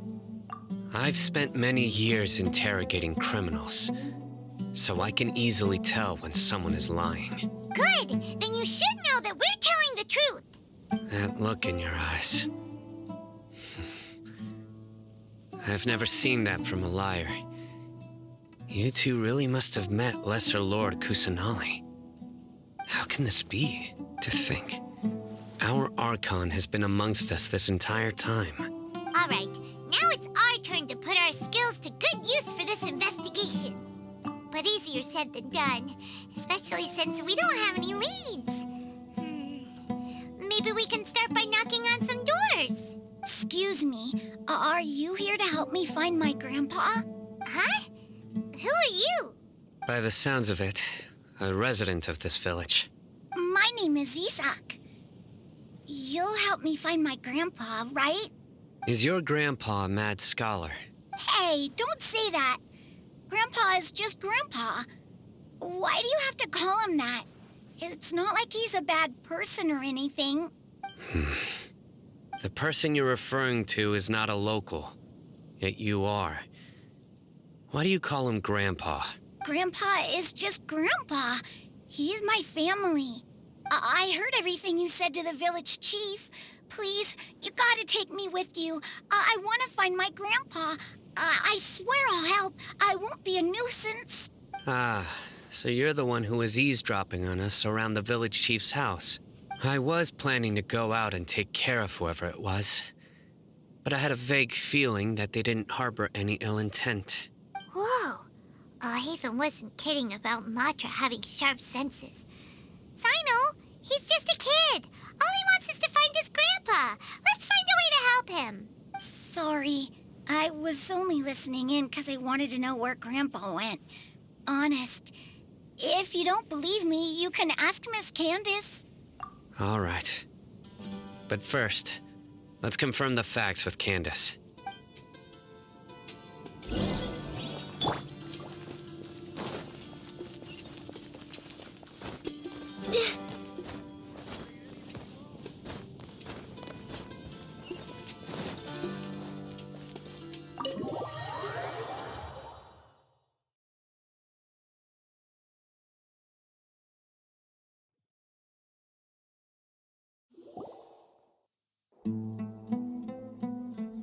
Cyno is super vigilant. Is this what all the Matra are like? Ah, you're back already. We just wanted to confirm something with you. Do you know a boy by the name of Isak? I had a feeling he'd go looking for you. Huh? You knew this would happen? Yes. Although he tried his best to stay hidden, I still noticed him eavesdropping outside the window. He really wants to get his grandfather back. Isak's parents were both Eremite mercenaries who rarely returned to the village after finding employment in the city. He was raised by his grandfather. Unfortunately, it was only a few years before his grandpa passed away. Isak was still very young at the time, so various families in the village took turns caring for him so he could survive. Later, an elderly mad scholar arrived at the village.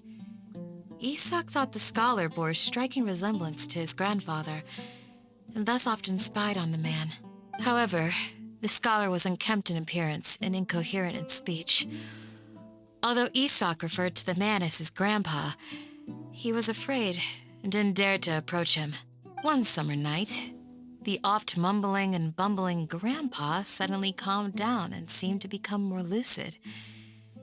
He even noticed Isak hiding in the distance. So Grandpa walked up to Isak and patted him on the head. He even took Isak to the entrance of the village, where he patiently taught the boy the names of the stars, and accompanied Isak until he fell asleep. The next morning, Isak woke up and wanted to go find his grandpa again, only to realize his grandpa no longer recognized him. However, even so, Grandpa retained his calm expression. It's said that those who saw the scholar claimed he no longer appeared to be crazy, but appeared to be living in his own world, almost as if he were sleepwalking.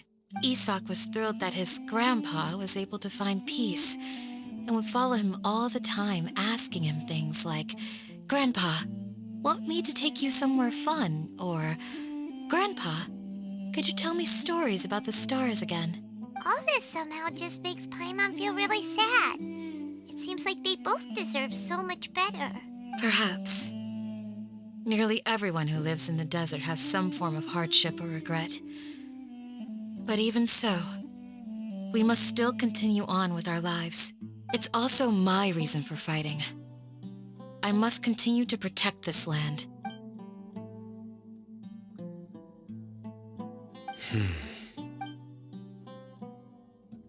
Maybe the people have always had a considerate god watching over them. Huh? What did you say, Cyno? No, nothing. As long as Isak keeps his word and doesn't get in our way, we can take him along. Perhaps you are more compassionate than I gave you credit for. Please accept my thanks on Isak's behalf, Cyno.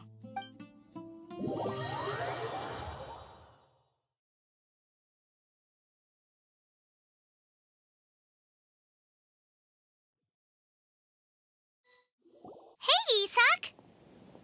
Oh, it's you guys! We've cleared everything up. Let's go find your grandpa. Really? Wow! Thank you so much! Yeah! All right.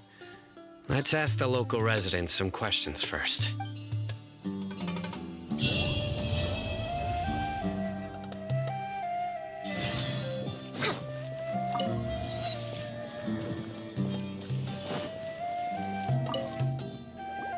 Excuse me, did you happen to see where the missing scholars went? You mean the village keepers? Oh, let me think. When I was eating dinner the other day, I saw one of them by the side of the road, muttering away and eating mushrooms and tree roots. They shouldn't go around eating that kind of stuff. Okay. Did you notice anything else? Anything else? No, I think that's all I have to tell you. Sorry.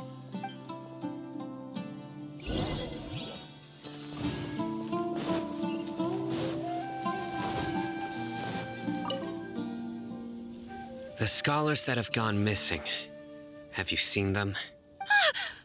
Those eyes. Those fierce eyes. You look like a real fighter. Don't change the subject. Right. You were asking about the mad scholars. I think it's been a few days since I last saw them. I usually go to bed pretty early, so I'm not too familiar with what goes on at night. But honestly, I feel quite sympathetic towards them. Even though they act a little strange, they've helped me in the past. If it weren't for them, my house would have collapsed long ago. Do you also think Grandpa and the others are good people? Grandpa? Oh, hello there. It's little Isak. You mean that nice man who looks like your grandpa's long-lost twin, right? He was actually the one who protected my house. I saw it with my own eyes. He happened to be staying near my house that day and was doing something with his hands on the ground. It still feels pretty surreal now that I think back on it. Did someone teach them how to do that? Well, whatever the case, I'll always be thankful to him and whoever taught him to look out for others. I'm pretty sure that if I ever went mad, I wouldn't be able to do anything like that. Gotcha! Thank you!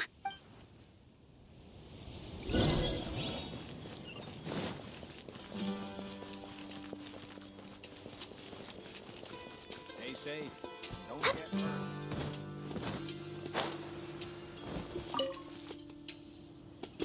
Sir, have you seen my grandpa recently? You know, the one who likes to sit and space out near the village entrance. Oh, well, if it isn't Isak. Oh, your grandpa, huh? It's been a while. The last time I saw him, he was spacing out by the road as usual. I went and asked him if he'd like any of the food I had prepared, despite my wife's protests. Like many people, she's really quite terrified of them. And speaking of my wife, she's still always complaining about how I don't make enough mora. Might explain why she's always mad at me. Oh, thank you. Thank you for taking care of him. It was nothing. You're looking for him, right? Did he go for a walk and get lost? Yeah. Oh, that's no good. Well, once you found him, come by my place again and I'll cook a little something for the both of you. I've known you since you were very young. So as far as I'm concerned, you're family. Please feel free to come by anytime. Wow, what a nice guy. Okay, thank you, sir. Huh? Don't say anything for now. Isak, stay here. Let's head over there. Stay quiet as you move.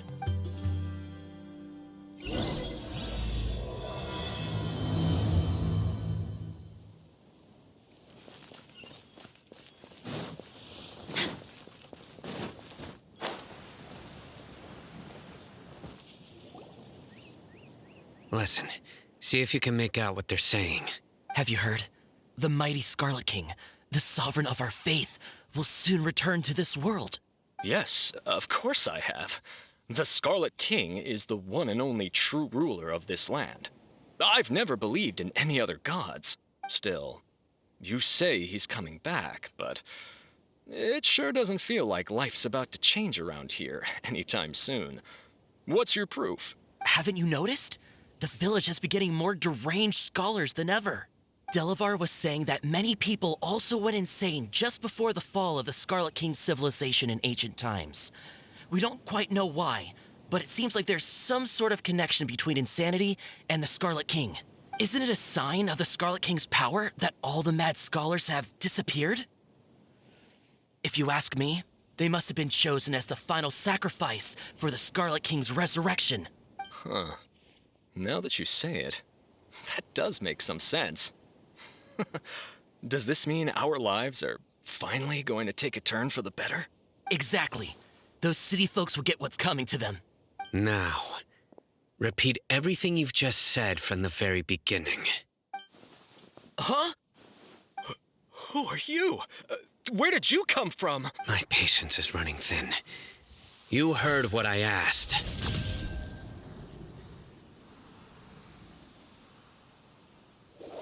Yeah, bro, this guy's something else. Just look at his eyes. One wrong move, and he's gonna flay us alive. Let's not get on his bad side, okay? I am no match for this guy. Oh, okay, good sir. What is it you would like to know? Tell me about the Scarlet King's resurrection. Well, I only know a few things from hearsay. I went for a drink the other day and heard others talking about a rumor that the madmen will disappear and that the Scarlet King will return to this land. I'm not making this up, I swear! Hey, go on, keep talking. It's true. It's all true, sir. We desert folk have had more than enough of those people at the academia. They keep sending us all their mad scholars and won't let us have a good life. Would you want to live like this if you were in our place? The radicals were even more thrilled than me when they heard the news. We're all praying for the Scarlet King's speedy return. Delavar also said that once the Scarlet King returns to our side, it's only a matter of time before we conquer the land on the other side of the wall. They're all willing to serve under the Scarlet King and fight for a share of the glory. Is that so? Seems like he still wants to know more. Keep talking. Got it. At first, I told myself it was just the drink talking, but then all the mad scholars vanished without a trace, just as the rumors said. Please don't beat me up just for mentioning these rumors. If I'm guilty, then everyone else around here is also guilty. I'm just saying what the others said. The people here really like the Scarlet King, but dislike the Dendro Archon. Where is this radical person you talked about? I haven't run into him over the past few days, so he probably hasn't been around the village. What about you, man? Have you seen him at all? No, not at all. We wouldn't dare lie to you. He's really not here right now. Sounds like you're not too close with the radicals. No, of course not. All we know are their names. I have many ways to stop you from talking. And many others to stop you from sending warning messages. So you'd best just stay home and hope I don't hear of you trying to contact anybody. Don't do anything until I've gotten to the bottom of this. Try something foolish, and even Candace won't be able to protect you. Yes, got it. We'll do just as you say. That scared Paimon half to death. Cyno is pretty terrifying. He didn't try to reassure us at all. It's like he's used to hearing that. Oh, Paimon bets lots of people have told him that before. I heard that. Sorry. It's part of being a Matra. The rumor we heard just now seems like a strong lead. But we need to check a few more places. Very well. Isak! I'm here. Where's your grandpa's house? Well, I can take you there. Just follow me.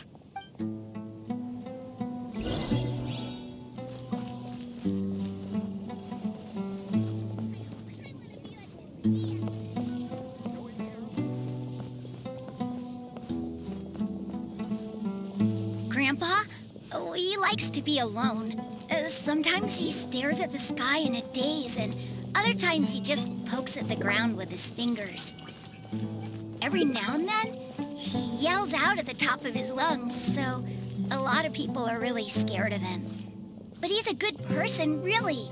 I know he is. I swear, he's just like my real grandpa.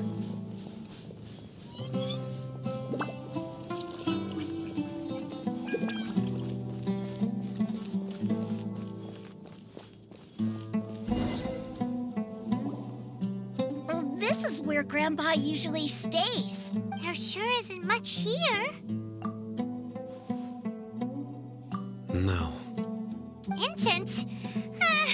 Please don't say it's the same one as before. But are you okay? Are you getting dizzy or need to lie down? There's a scent that you can sense, but I can't. A certain traveler here once passed out from that smell. Thankfully, Tighnari saved the day. And then he gave us a long lecture to explain all about how it worked. So, you know Tighnari? Huh? You know him too? Are you two friends? Yes. Now that I concentrate, I can also make out the scent of incense. Wait, surely Tighnari didn't lecture you too? No, no need. Did you first encounter this scent at Tighnari's house? In the forest. From a scholar.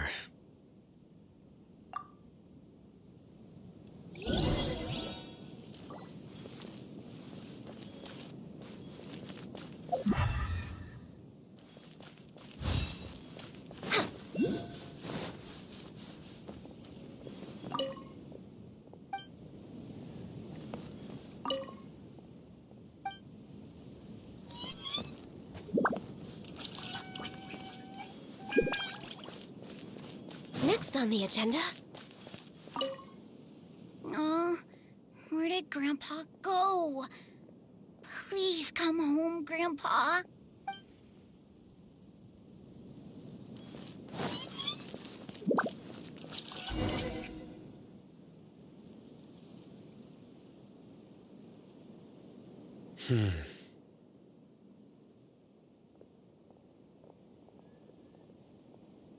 What are you looking for, Cyno? Here it is. Take a look right here. Paimon doesn't see anything. Although the traces have been completely buried in the sand, there are footprints here, from the size and shape. They belong to an adult male. This pattern is a common one from this area. Local shoes. This was probably someone from the village. The scent is quite faint, but still extant. The footprints head in the direction of the door. But who would come looking for Grandpa? He doesn't have any friends. We'd have to ask whoever lured him away with the incense. Huh? So you can lure someone away with just a scent?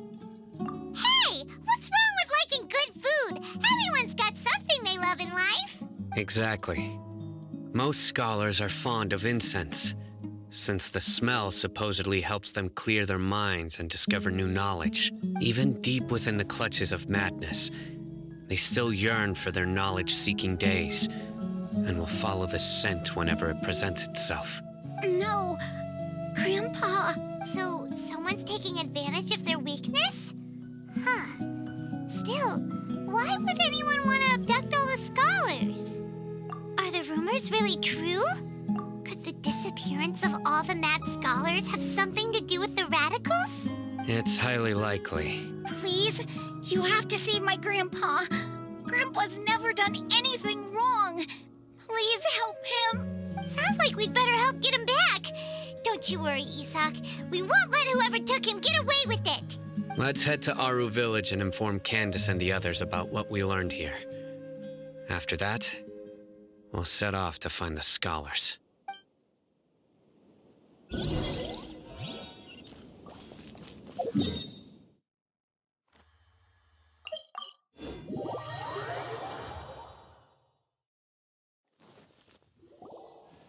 Right. The darker fabric definitely looks a lot better. That'd be my choice, too. We're back, Candace! We've got a lot to tell you. Ah, welcome back. Sounds like everyone's friends already. Oh, Dia's here, too! You bet. So, everything goes smoothly? Reasonably. Alhaitham didn't go with you? We haven't seen him at all. Huh. I saw him around the village entrance earlier and figured he was investigating with you. I guess he must have gone off on his own. Did you find out anything useful? I see. So someone used a kind of incense to lead the exiled scholars away from the village. The resurrection of the Scarlet King? First I've heard of it. Far as I know, the kind of incense you just mentioned is only popular beyond the wall. Scholars are fond of it, but as you can see, there aren't many scholars still studying around these parts. No seller would be able to make a profit here. Not to mention making incense is a labor-intensive process. You won't see anybody in the desert with the patience to make or sell something that requires that kind of effort.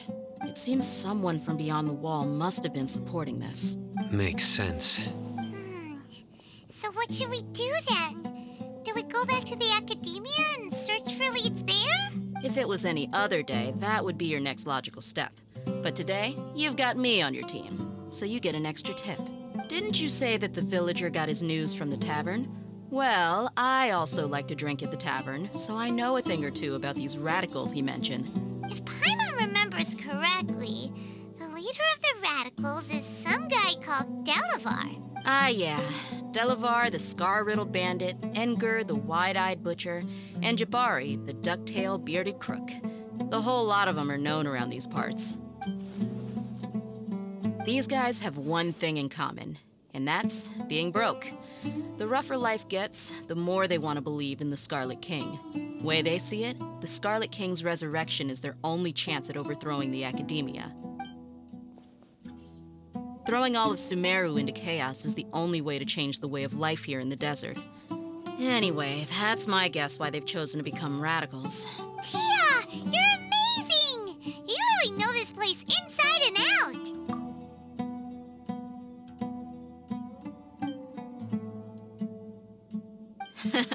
No merc can afford to slack off on gathering intelligence. Every mora I've spent in the tavern has been a valuable investment. Let's head out. Now hold on, you're staying right here, Cyno. Why? Aaru Village is not a big place. Outsiders stand out here like a sore thumb. I'd bet word about you has already gotten out. The desert is unforgiving, so the way of life here is also a lot tougher than on the outside of the wall. You survive on making connections out here. Compared to you, mercs like me are just third-rate amateurs. I've got no actual fighting skills to speak of. But that also makes it a whole lot easier for me to gain the locals' trust. I need to go around and ask some questions, but it'll be difficult if you're with me. Fine. Good. Then we've got a plan. The Traveler and Paimon will go to Caravan Rebot with me, and we'll try our best to figure out where the Mad Scholars have been taken. Cyno, you'll have to stay in the village and continue investigating on your own. All right, sounds like a plan.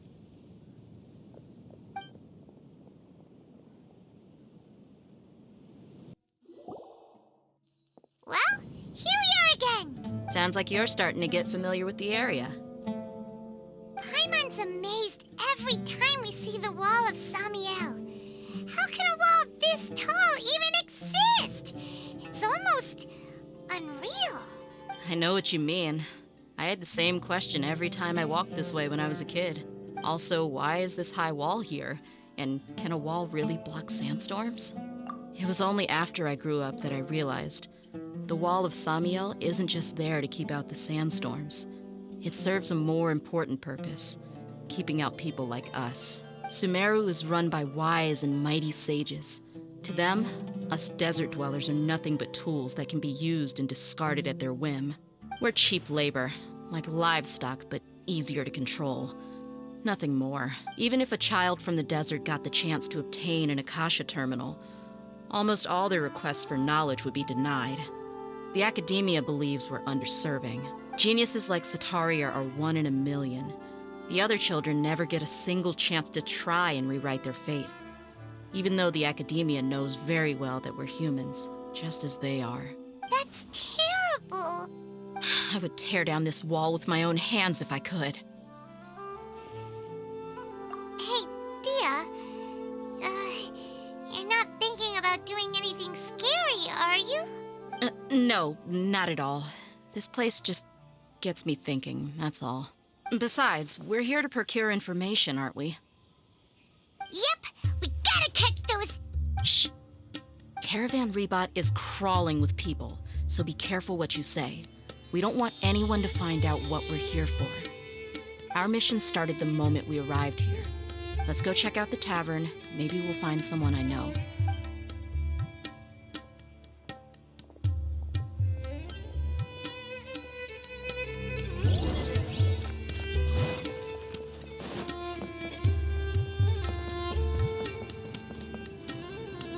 Just our luck. None of them are here today. You mean, you don't see anyone you know? Dehya, is that you? What a coincidence. You here for a drink too? Zaki. Finally, a friendly face. Oh, and who do you have with you here? Guests from another land? Hello.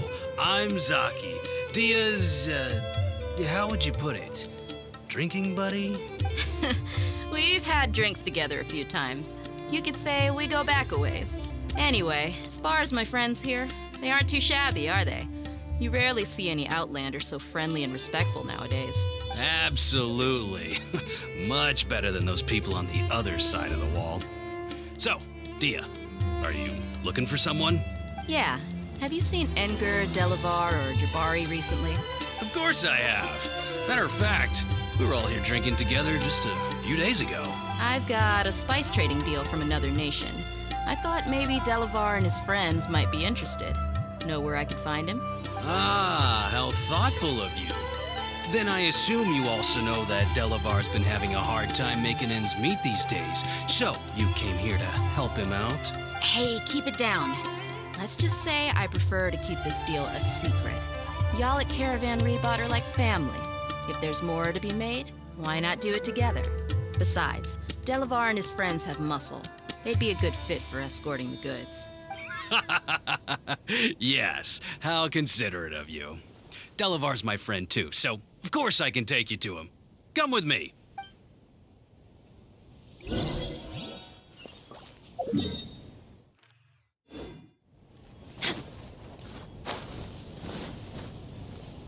We're way behind schedule. Next on the agenda...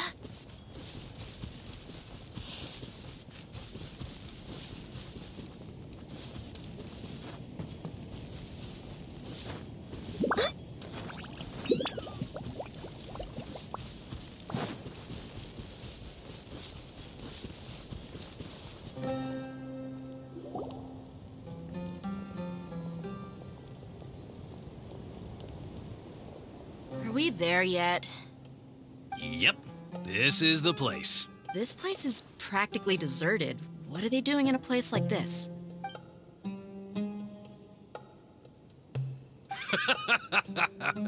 Why don't you take a guess? Go on, a wild stab in the dark. You're like lambs to the slaughter. Oh no! It's an ambush! What's this all about, Zaki? Come on, Dehya. You really think we didn't hear about what you said back in Aaru Village? The boys have kept a close eye on you from the moment you set foot there. Not only do I know that you're looking for Delavar, I also know that you've teamed up with people from the Academia to look for the missing scholars. So, you've been watching us from the very beginning? Uh-oh. Paimon knew leaving Cyno behind was a mistake! And you left the strongest one in the village, didn't you? Who do you think you are? You really thought we'd fall for your little business deal nonsense? So you and Delavar have been partners all along. Dehya, I guess it's only natural for a traveling mercenary like you to be out of the loop. Those of us who hang around the tavern have stronger bonds than you think. But you got one thing right. We're all looking forward to an uprising in Sumeru. There's nothing more we'd like to see than the desert folk overthrowing the Academia. If that's the case, then I'm sure Delavar wouldn't miss a second of it. I'll be honest with you. If it weren't for what you said in the village, your little monologue about the Wall of Samiel would have convinced me that you're one of us. Delavar. And Enger, you're here too, huh? Long time no see, Miss Mercenary. You should have known the traitors are what us followers of the Scarlet King despise the most. Dehya, I thought that you, a fellow desert dweller, would understand that the Scarlet King is greater than the Dendro Archon. Little did I know, you don't deserve to join us. Yeah, gee, what a missed opportunity. Adopting radical views and kidnapping innocent scholars, all because of some baseless rumors. Anything else I'm missing out on? See? There you have it. Mercenaries are just a bunch of faithless scum with only one thing on their minds. Mora. Pathetic. You're all like a pack of street rats. You're not wrong. Mercenaries are driven by Mora, and my faith lies with whoever's paying me. As long as there's a profit to be made, anyone can become my friend. Enough talking! Get him! Just as I expected. Let's teach him a lesson, traveler. Following Lord of Isis. Rest and read. Come on, focus.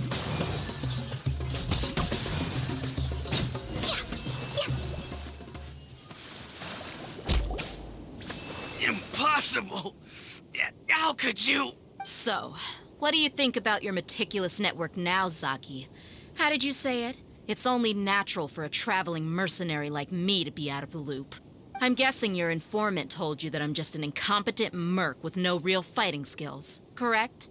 I mean, that is what I said after all. And of course you would believe everything he reported. The only thing you know about me is that I'm a mercenary, but you've never seen me in action.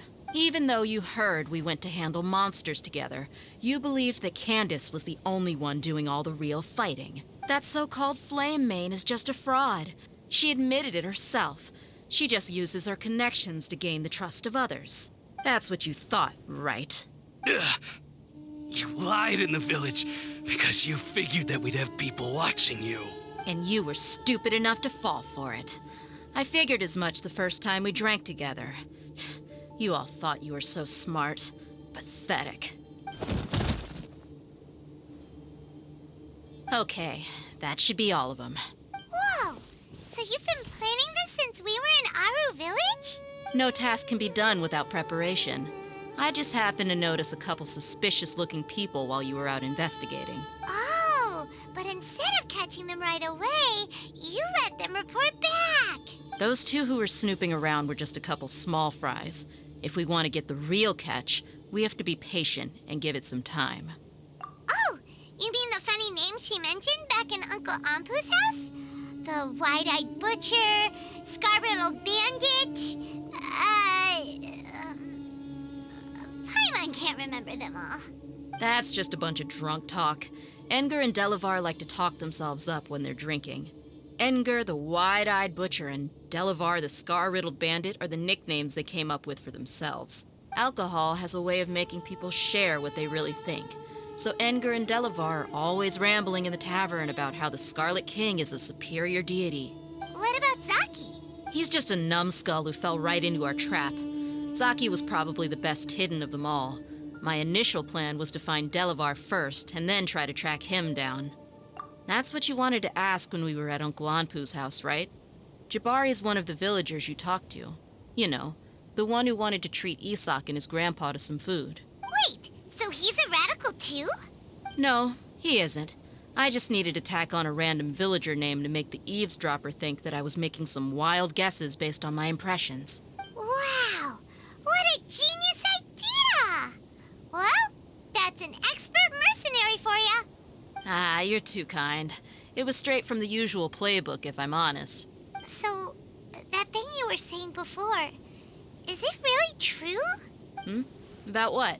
About how mercenaries only care about Mora, and that anyone's a friend as long as there's a profit. Does that bother you? What makes you so sure? Dehya, do you dislike the Dendro Archon like the other desert folk? You two are pretty sharp. No, I don't have anything against the Dendro Archon. I've heard a lot of nice things about the Lesser Lord from Dunyarzad. I can understand her devotion and gratitude. Dunyarzad's just an ordinary person. There's no way a god would be so involved in the lives of everyday people unless they were truly compassionate. I've begun to realize that the sages are behind everything that's happened recently. The radicals' blind belief in the Scarlet King, making the Dendro Archon out to be an enemy. It's all the Academia's trickery. But I see through it all.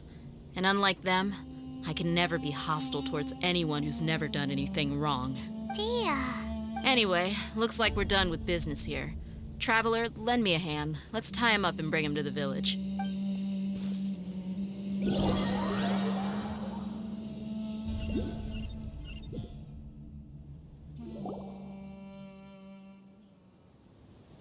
This should be all of them.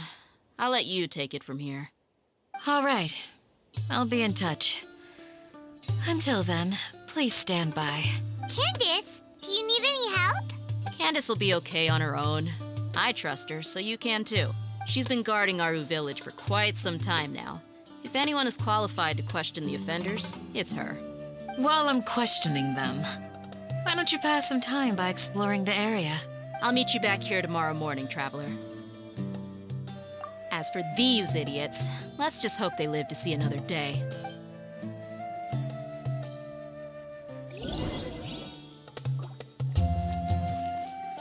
You heard the question. Now answer me. You heard the question. Now answer me.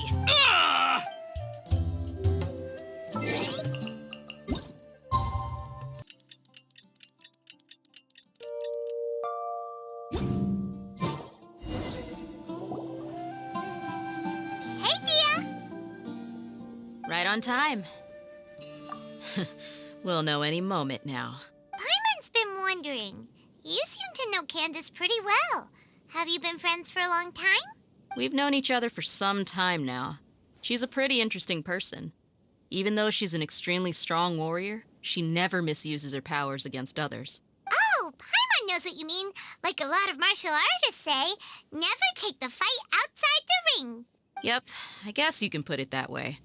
It takes strong convictions to be as dedicated as she is, and shoulder that kind of responsibility. Us mercs, on the other hand, we pretty much live from one day to the next. Well, Paimon thinks you're great, too. Really? Thanks for that. Oh, Cyno's here, and he's pretty early, too. Yes. I was here yesterday to help out a little. To help out? By doing what? Sharing some interrogation techniques. Oh, you mean you taught Candace some more persuasive methods? Right. Come on in, everyone. Come on, let's go inside.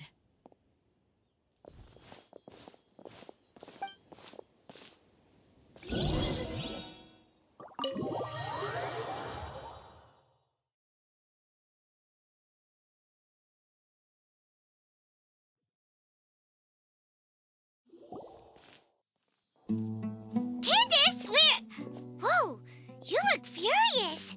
Do I? Huh. What gave it away? Oh, there's no mask that can hide true bloodlust. Cover up your eyes, and it'll still show itself at the corners of your mouth. Perhaps I need to work on my composure. Still, it's perfectly understandable why I'm angry. I'm sure everyone present would agree. Yes, ma'am. Please, don't beat us anymore. We're gonna die. Well, looks like Cyno taught her well. You fear death yourselves, yet you do not hesitate to place the lives of others at risk. The absurdity is mind-boggling. The ones you call mad scholars are known to us as the Village Keepers. They are vital members of our community, and some even count them as family. You come here to my village, and you treat my people as nothing more than stepping stones towards your goal. Tell me, what would you do to you in my position?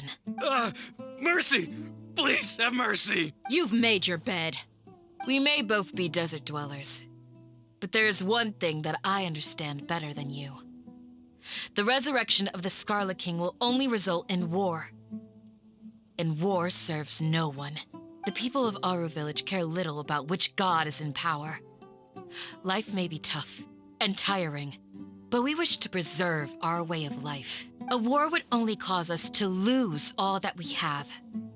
And that is not a responsibility that you can afford to shoulder. We understand. We're sorry.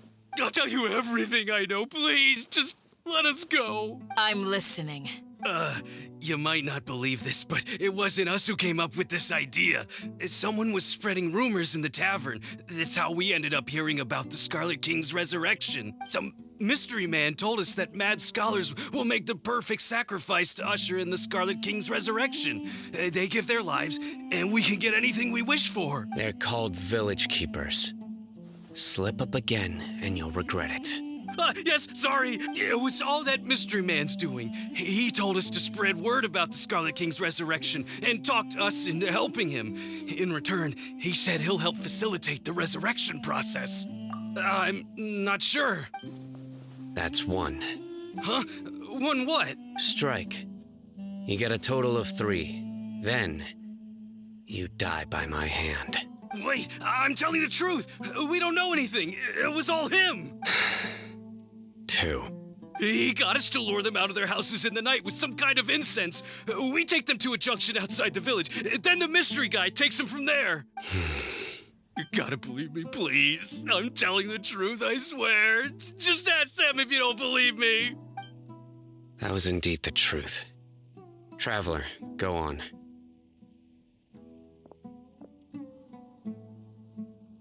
You have to believe me. If I knew that, I would have told you his name right away. I'm not risking another beating to keep his secrets. No way. That guy, he wears a cloak, and he's always careful to cover his face. He calls himself the Scarlet King's envoy. I believe I may know what's going on. Uncle Anpu? What do you mean?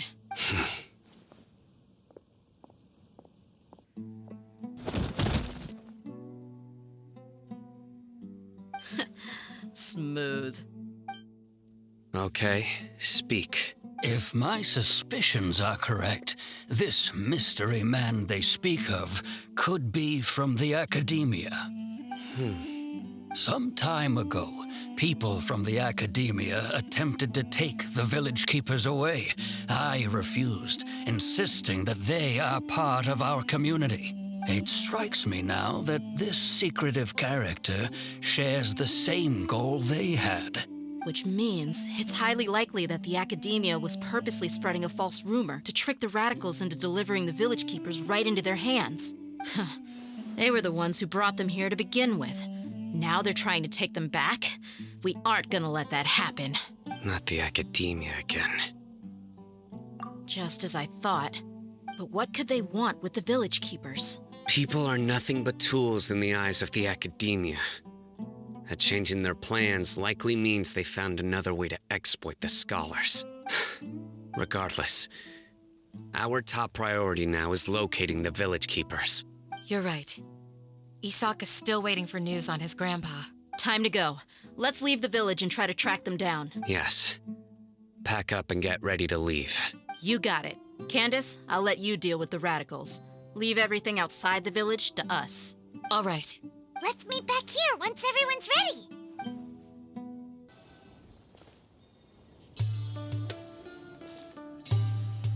Let's get some food in us and then we'll... Whoa! Where did you come from?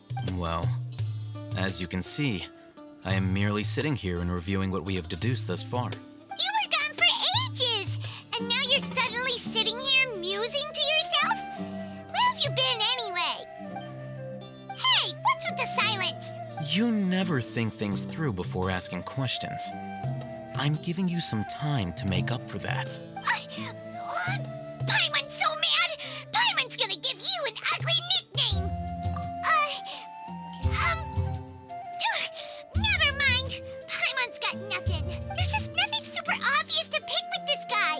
It makes it so hard. Well, you've heard nothing to suggest I left this whole time. So clearly, I stayed in the village to investigate. Anyway, you plan to leave Aaru Village and keep searching for the truth of this matter, yes? Yep. We're not gonna find out anything more by staying here, so we thought that we might as well take the search elsewhere. Enough with the silent treatment! No. I'm just surprised that you decided to team up with him. Alhaitham, you haven't helped us out at all ever since we arrived at Aaru Village. Bold of you to question our choices. Yeah, you're all talk! While you were investigating, I had my own work to do, which I've now finished. Really? Paimon doesn't believe you. To be honest, we aren't really a team, so I have no obligation to inform you of my whereabouts. Not to mention that going separate ways allowed me to find some important information that you all had missed. Huh? Right here in the village? Correct. What did you learn? I'm going to take you to someone. But before that, you need to understand where she's coming from. What does that mean? How do you think the residents of Aaru Village feel about what we're doing? In other words, do you truly believe every single word the villagers tell us? You mean some of them lied to us? Hiding the truth does not necessarily equate to lying. Again, these people have their reasons. Remember what Candace said? Most people in Aaru Village don't necessarily care which deity is in charge of Sumeru. That's because whether the Scarlet King or the Dendro Archon has power is of little significance to them. By contrast, the perils of their daily lives are ever-present concerns. They won't simply share everything they know with you without good reason. That's why you believed there was no further information to be found in this village. Glad you're following along. Among those you have talked to, there's someone who was consciously keeping you out of the loop. In fact, she's been observing your every move since you arrived. The reason being, to someone who only wants to live their life in peace, any external factors introduce unpredictability into the equation. Those eyes. Those fierce eyes. You look like a real fighter. Don't change the subject. It's quite obvious that she's intimidated by Cyno's authority and strength. Right. You were asking about the Mad Scholars.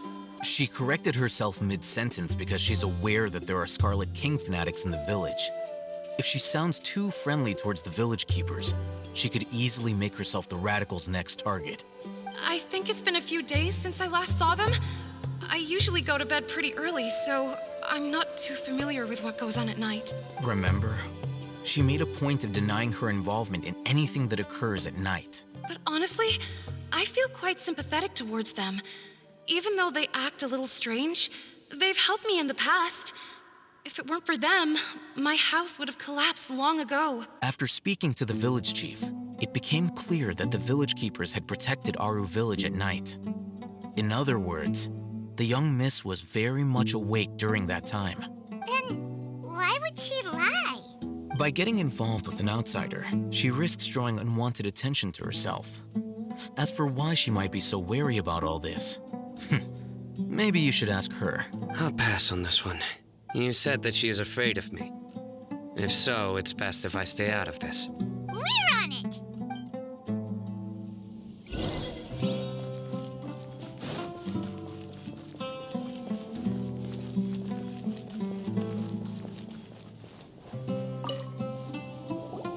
Miss Shawnee, as we discussed earlier, I've brought someone with me. Mr. Alhaitham, I'm aware of where you stand, but how can I make sure that your friends think the same as you? Huh? What do you mean? We need to clarify our stance or something? Go ahead and talk to her. You'll get the answers you want. Go on. Earn her trust. Is it really that simple? May I call you Traveler? Hi, Traveler. I want to ask you something. Do you think the resurrection of the Scarlet King can truly change Sumeru for the better? Why's that? That's very similar to what Miss Candace says. I know you two are friends. That's why I'm willing to talk to you, even though I do have some reservations. Before, I wouldn't even have the courage to ask something like this. Traveler, do you believe our lives will get better? Yeah! We came here from another nation, so it isn't wrong of you to be weary. And we aren't really residents of any one nation. But even so, we've met lots of people from different places, and we've always fought for what we believed in. We have friends in Sumeru, and we want to help them. That's why we decided to stay here for a while. I want to trust you. My apologies for posing my questions like that. To be honest, I didn't expect you to come back for more information. Alhaitham told us you have your reasons. It's okay. We understand. The fact is that only one side of my family is desert folk. I don't really fit in anywhere in Sumeru. Some believe in the Dendro Archon, while others believe in the Scarlet King. I don't belong to either side, and neither side would want me. Speaking of which, the radicals mentioned that they despise traitors. Do they just think that anyone who's different from them is a traitor? Yeah. Some people can be so narrow-minded when it comes to bloodline and beliefs. It makes no difference what I say or how I behave. I'll always be suspected of having ulterior motives. Slowly, I just stopped talking to people. I pretended not to hear or see anything. All I want is to live my life in peace. And then it happened. The village keepers who had helped me disappeared with no explanation, and I didn't dare breathe a word about it to anyone. Until now. You can tell them. I'm sure he'll keep your secret. All right. I'll tell you what I told Alhaitham. I actually have a sharper sense of hearing than most. Sometimes, I hear strange crying sounds in the night. There are ghosts? Perhaps. I'm not sure. It's faint, but it's definitely the sound of crying. It comes from far away in the distance, and always carries very raw emotion. It used to be louder and more frequent, but ever since you arrived in the village, it doesn't seem to happen as often, and when it does, it's much quieter. I have to focus really hard to make it out. I confirmed this with the guards on night duty. They also have someone with a good ear, and he's heard similar sounds at night. But because we're in the middle of a desert, you would rather believe that they are the cries of beasts than ghosts. There's really nothing around these parts, except for an old hospital not far from the village. I think they used to use it for treating Eleazar, but it's been abandoned for years. Yeah, let's go!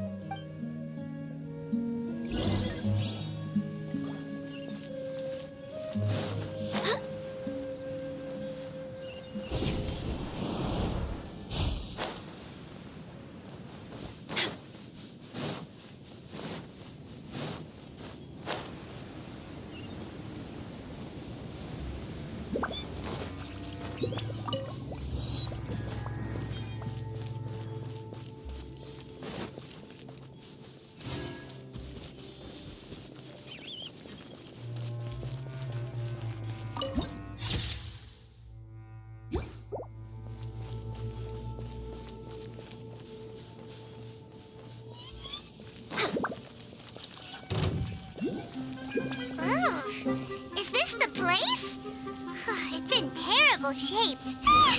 Monsters! Watch out!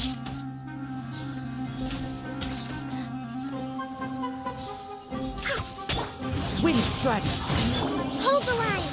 No touching. Where do you think you're?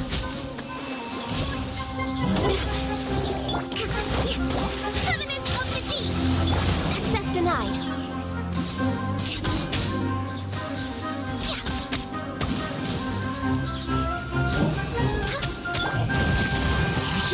No touching. I can fix this. They were easier to deal with than Paimon had expected. Super strong bandits? Or monsters taller than buildings dropping out of the sky? Or, something like that. He looks super serious. We gotta stay on our A game too. This is the one.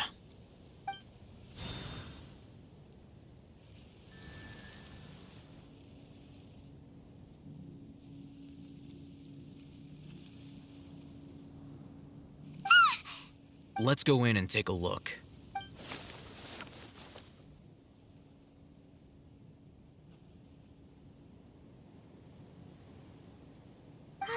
Hey, Alhaitham, we haven't found Squat.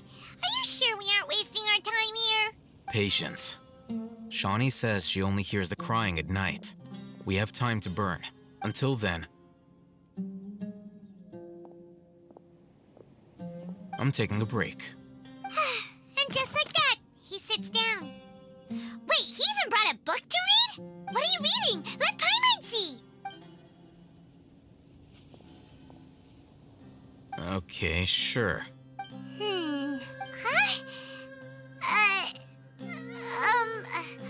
The natural position, which is the positional propensity of an entity in natural motion in contrast with an object in forced motion? Huh? When free from external influences, every entity displays the tendency to follow its natural trajectory? So, you got that? Oh, Paimon gives up. You keep reading your book. See ya. How is he so relaxed? Look at him, reading an impossible book in a creepy place like this.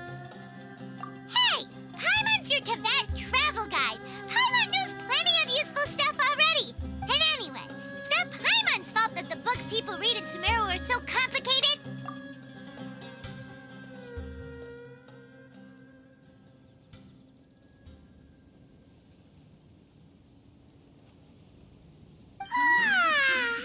Paimon's getting so sleepy. Huh? What was that sound? There it is. It's coming from that direction. Is the sound coming from here? Huh. Paimon's not seeing anything. It's from below. But there's no way we can get down there. Something is off about the interior here.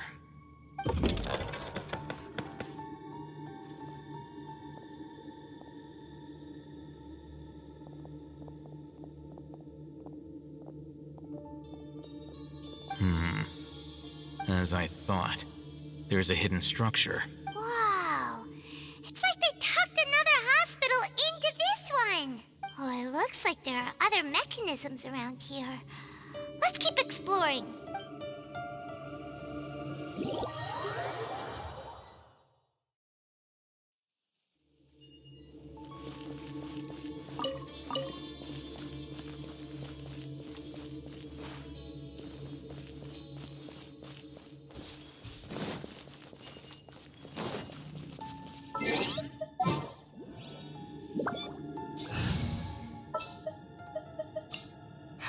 Wait a point.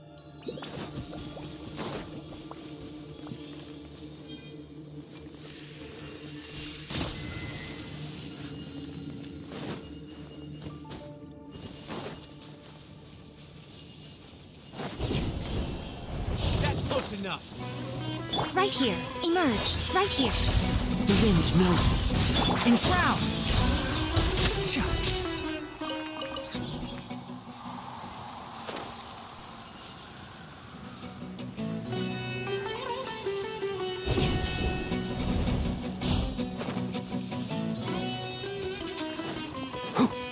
right now. Emerge, right now. Can't see.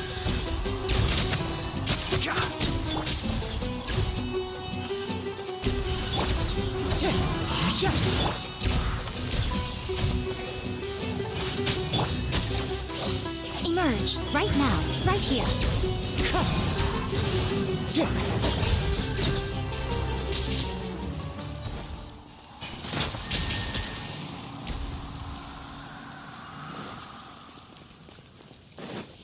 Keep up.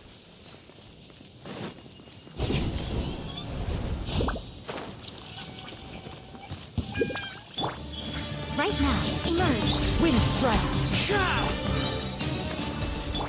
Enshroud.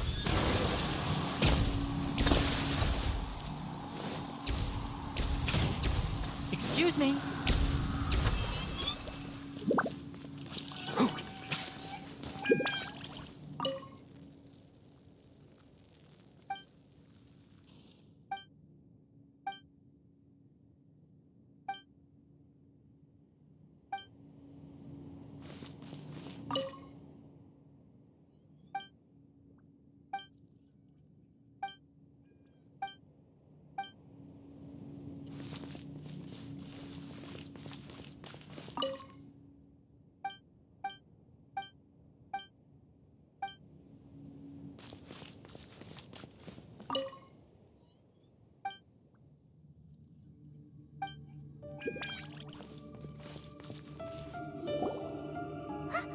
Look! There's someone over there! Good idea. Let's approach him slowly without alarming him.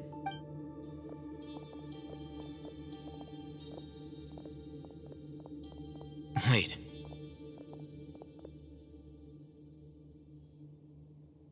You're... He can't speak, and his eyes are unfocused.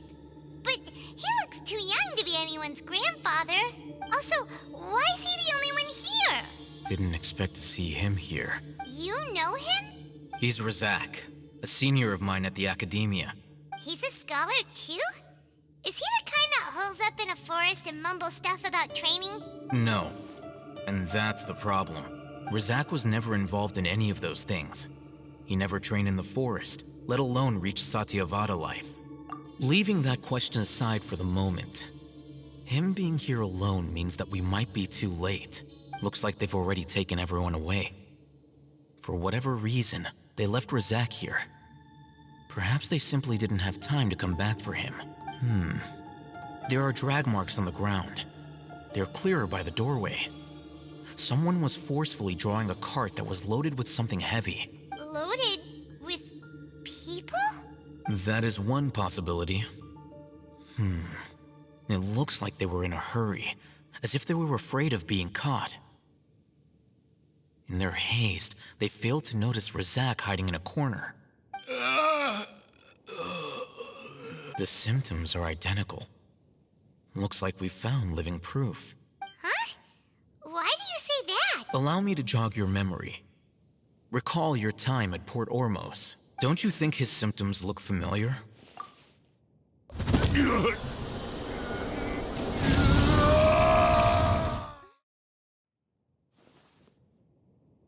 Oh, now that you mention it, they're acting the same way. Correct. The Academia is behind all of this. It isn't difficult to deduce their rationale. First, the Academia spread a false rumor of the Scarlet King's resurrection, emphasizing the role of the village keepers, the mad scholars who were exiled to Aaru Village. These rumors were all the persuasion that the radicals needed, and those based in Aaru Village leapt into action. Unbeknownst to them, of course, through rounding up the scholars, they were actually helping the Academia. As well as being able to exploit the radicals for their own ends, this scheme has one further advantage to the Academia. All the risks and responsibilities are offloaded onto the Scarlet King's followers. Life for the desert dwellers has been brutal ever since the Scarlet King's death all those years ago. Beneath the surface, feelings of desperation are widespread. Many would give everything they have for the prospect of something better. Anyone looking to exploit that for their own ends simply needs to make a few empty promises. Even if complications arise, people will see that those involved are all followers of the Scarlet King and look for no further explanation than differences of belief. A deep-seated mistrust of the desert and everyone in it by the rest of Sumeru will make sure of that. The notion of an academia plot wouldn't even cross their minds. It may seem like a simple strategy, but it is able to work wonders under Sumeru's current circumstances. Oh, that makes a lot of sense. It's in line with the village chief's theory, too. But there's still one very important question. Wasn't it the academia that brought the scholars to Aaru Village in the first place? Why does it want them back now? Throughout this process, one thing has changed. The scholars' identity. First, they were scholars. Then, they became lunatics. After that, they were exiles. And finally, they become missing persons. An exile is still patently a living, breathing human being. But when someone becomes a missing person, that is brought into question. If you can't find someone, you have no way of knowing what exactly happened to them. That makes missing people an ideal resource. Resource? For what exactly? One possibility is that the information in their brains could be extracted into knowledge capsules. Extracted? You mean canned knowledge comes from people's brains? With the technology of the Sumeru Academia, it's entirely possible. Perhaps the process caused them great suffering, which is why they cry out in the dead of night when no one is watching them. So, the human brain... Nope, nah, Paimon doesn't want to think about this. I'm the Academia scribe, after all. I'm familiar with their projects. Anyway, judging by Razak's state, the contents of a divine knowledge capsule were extracted from his mind. But something went wrong in the process. Or perhaps his curiosity got the better of him, and he used such a capsule for himself. Paimon's a little confused. Can they just use anyone's brain?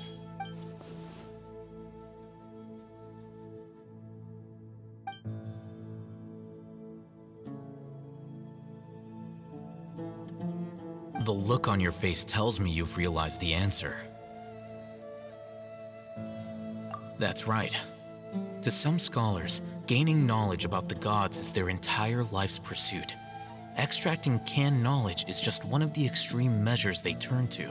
However, I can't help but wonder, what do they seek to gain from divine knowledge? The Academia is going out of their way to look for forbidden knowledge, but what is their ultimate goal? I've spent quite some time trying to analyze the contents of the divine knowledge capsule, but to no avail. It seems like my way of thinking is too different from theirs. You mean you're not even slightly interested in getting your hands on this forbidden stuff? All scholars seek to expand the horizons of knowledge, but I'm not particularly interested in gods, so I don't share their degree of zealotry. Extracting information from people as if they were lifeless objects? If this is the direction of academic progress, then the Academia may as well shut its doors. Sounds like you're really against all this. Of course. The Academia's actions run contrary to their rules. Whether it be academics or knowledge, everything has its boundaries. If those lines are crossed, the rules and order that govern everything in the world will be destroyed. This matter needs to be corrected, just like fixing a typo in a book. Wait, didn't you step in to help because you felt sympathy for those poor people? Not to be callous, but no. My criteria are a little more restrictive than that. There is no shortage of suffering in Sumeru, and the same can be said for the rest of Teyvat as well. What do you plan to do about that? Save every last person? Probably not. Paimon's not sure. You can say that. Simply put, I don't blindly place my faith into strength or heroism. I do what I want. The divine knowledge capsule is something I want to investigate in full. That doesn't mean I'm willing to take action for the sake of a few strangers.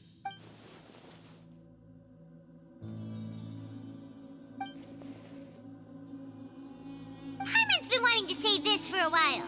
There are a lot of bad guys in the Academia, but you're not one of them. You're their weirdo. You're probably right.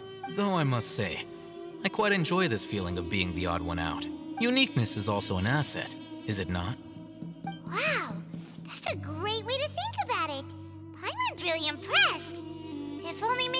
had a similar mindset, her life would definitely be a lot easier. I'm just a more likable person than her in general. There's nothing more to it than that. He won't last long if we leave him here. Let's take him with us. We'll work out our next step after we return to Aaru Village. We're back! You must be tired. You should rest and take some water. What's the situation? Who's this? Unfortunately, somebody who's too young to take on the role of Isak's grandfather. Nevertheless, he's one of the people we're trying to find.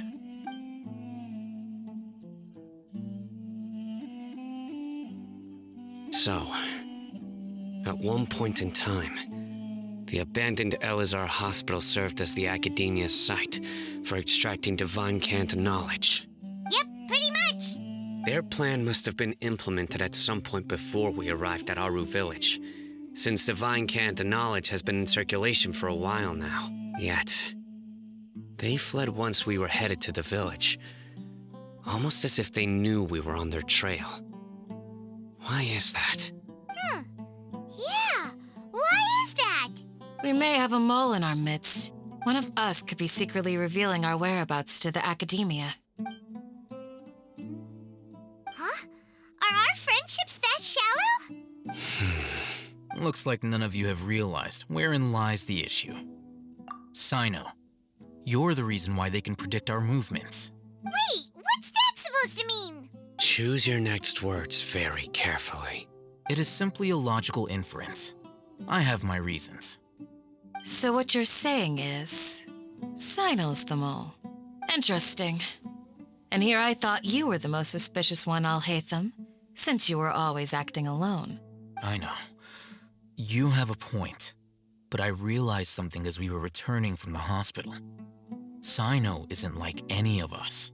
What are you trying to say? Do you still remember who you are, General Mahamatra? As a Matra, you are no doubt privy to certain kinds of information. Before you can take action against someone, you are required to have all the facts available, including the less than savory details. Simply put, the Academia has traditionally allowed you access to a wealth of sensitive information. Knowing their modus operandi, wouldn't you expect them to take precautions against you? If you want to raise a vicious wolf, you need to make sure that you can avoid its bite. The Academia is monitoring me? It's not that simple. The Academia has eyes all over Sumeru, but they have a special protocol for dealing with you. Every so often comes a Nyagarbaha Day. On this day, the Academia enters new information into the Akasha through knowledge capsules. I remember seeing the thick notebook next to the control panel once. Its contents were all about the General Mahamatra, his activities throughout the day, preferred methods of enacting judgment, everything. You're saying that the Academia entered my information into the Akasha too? But what's the point in doing that? My actions aren't important enough to be added into the Akasha. The Akasha is capable of computation. The Akasha's algorithms are entirely capable of predicting your movements using the data entered. When you would depart, the route you would follow, your destination. It knew all of this. It predicted my every move. The Academia has been watching you longer than you think. So that's how it is. Cyno adheres to his principles so strongly that he's actually a thorn in their side. Tenacity of will and steadfast faith are worthless to the Academia. They need scholars who are easily pliable and mindlessly go after anything they can profit from. Cyno, don't take it to heart. This just proves how much of a trustworthy ally you are. They escaped because of me. Don't blame yourself. It's not like any of us would have known. I have an idea. If they predicted my movements, then I might be able to guess where they went. Whoa, you bounced back fast. There is always an opportunity for safety after danger passes. Oh, so that's how it is! Paimon gets it now! If the Academia is trying to avoid Cyno, then the safest place would be... Yep, that's right! They'll want to proceed in the direction opposite of where I'm going.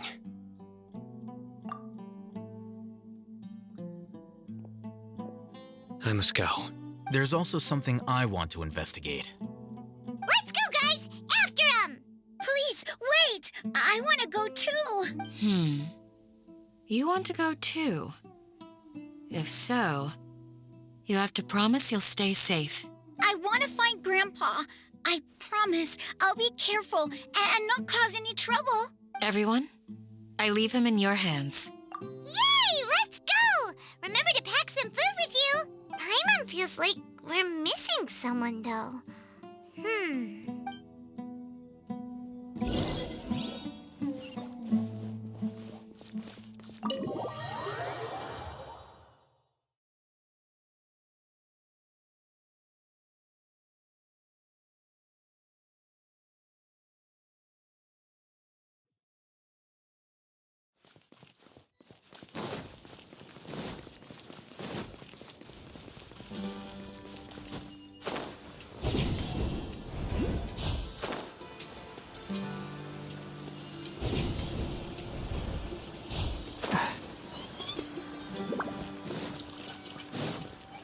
Keep up. So, where do we go from here? Yes. After leaving the village, we should head straight toward the desert.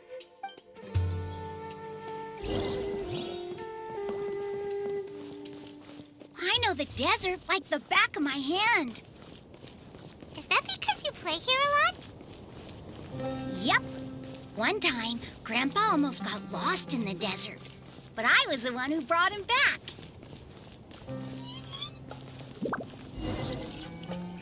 There's something here. What's this? It's buried in the sand. Looks like we'll need to roll up our sleeves and do some work. And Paimon thought running around everywhere was already enough work. Okay. So, we have to dig it out? Whatever's down there looks like it's buried really deep. These are likely fragments of an academia-developed device, something akin to a headset.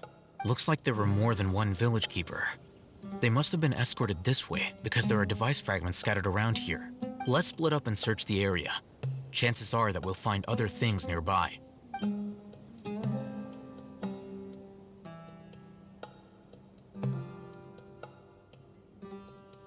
Is this what we're searching for? It looks kind of scary. This is definitely a device used to extract divine knowledge. How did it end up buried in the sand? That can't have been part of the plan. They must have been attacked along the way. Wait, what?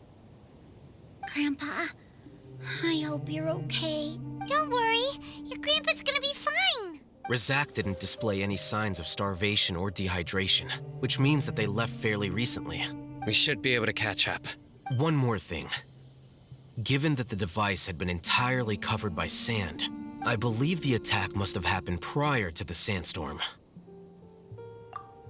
Let's keep going. They can't have gone far.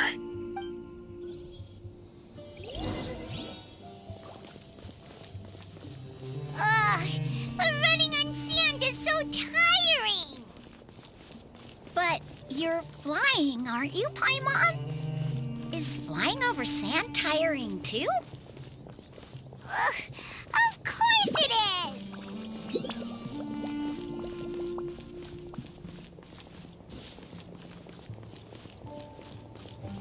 Voices, over there. It sounds like an argument. Whoa, you have really good ears. Don't get any closer. They'll notice us. Dehya's talking with the Eremites? Very interesting. Let's listen in. If you had informed me sooner, there'd be plenty of room for us to... You're one of us. We would never lie. Scholars. You don't know as much as I do. Need me to... I knew it. That's our Dehya. Dehya? Why would you... Dehya! Hey, what are you doing? Huh? Didn't you say you'd help me find Grandpa? Why are you on their side? Well, look who's here. Ain't that something? This complicates things. You've betrayed Aaru Village?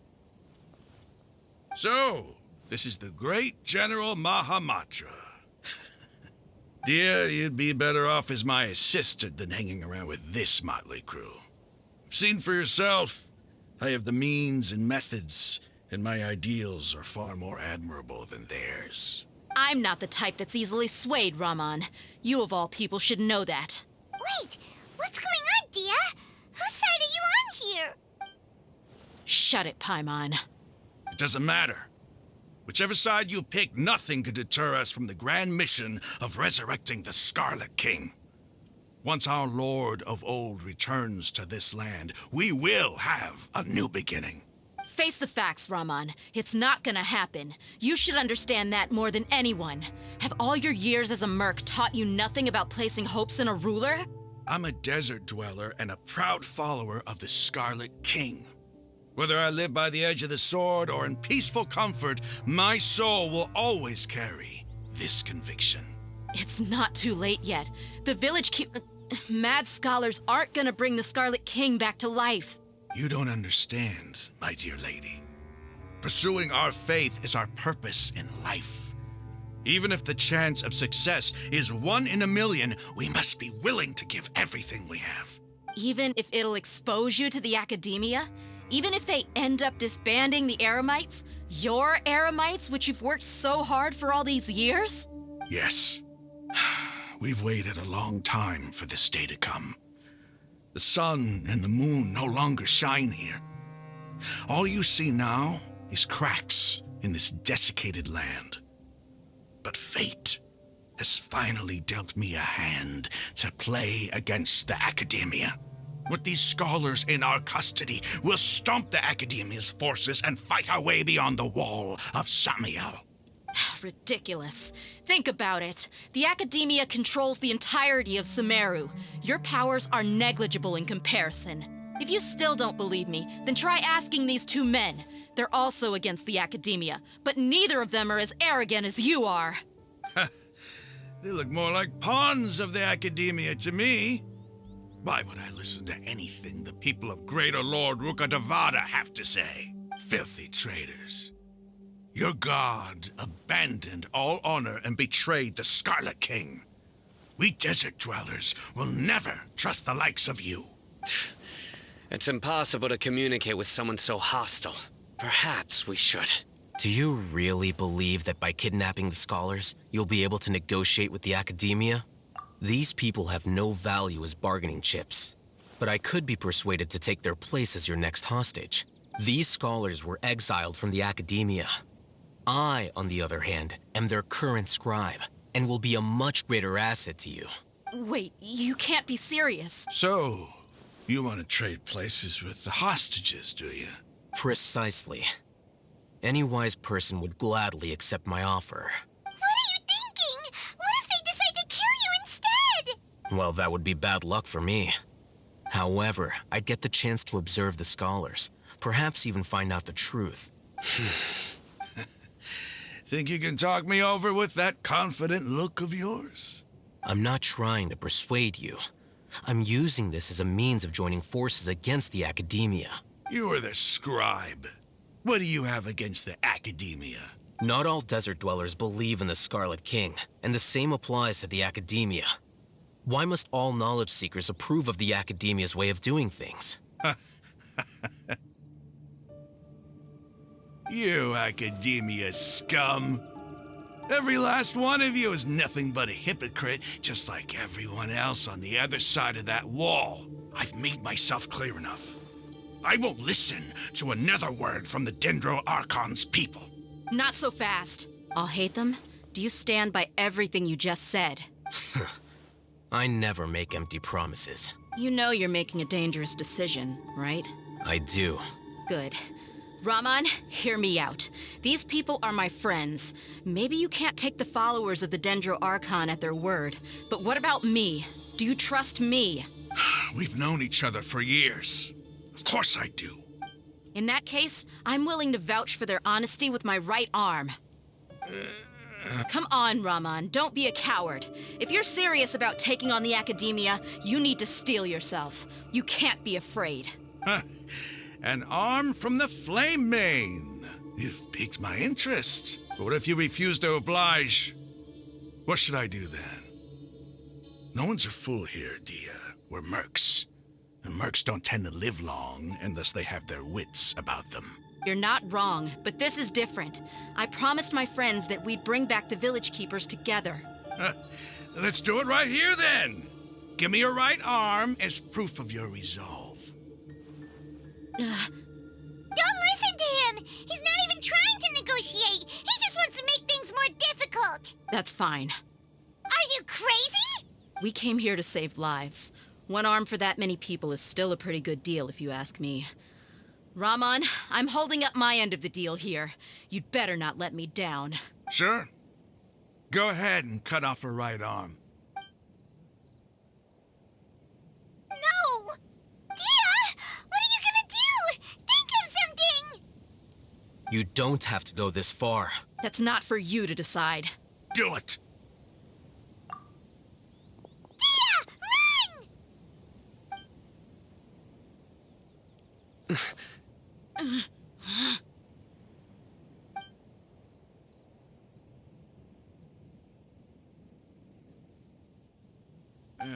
Stop! What's wrong? Can't do it? Flame Mane, you and I are both desert folk. Cutting off your arm is no different than cutting off my own fingers. Where's the sense in cutting my own kin to pieces? You've shown me that you're serious. Go on now, take your friends and leave. Meet me in the desert at noon tomorrow.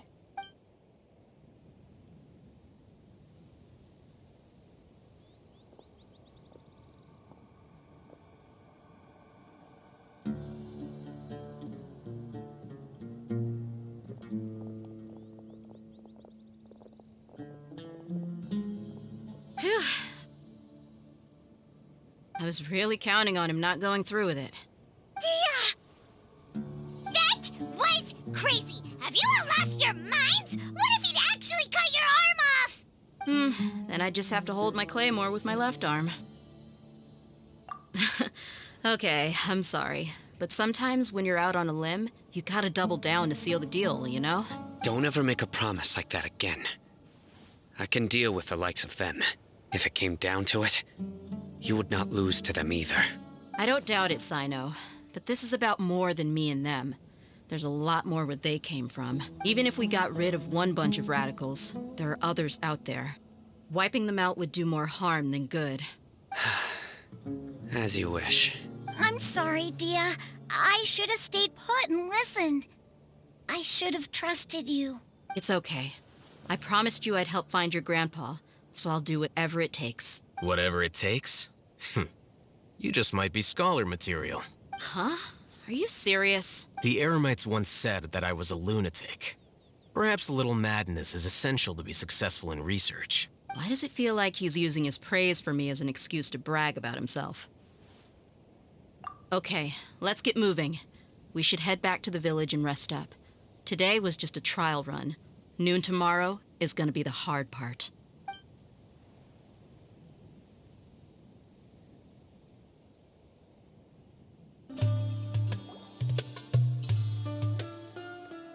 You're all here so early. Looks like we have everyone here. Isak, are you sure you want to come with us? I'll watch from a safe distance. Dehya, I want to be there to bring Grandpa home. Okay, let's go then. Dehya, wait. What's the matter? I heard that you were quite reckless yesterday. No more of that today, understood? Or I'll be very upset with you. Fine.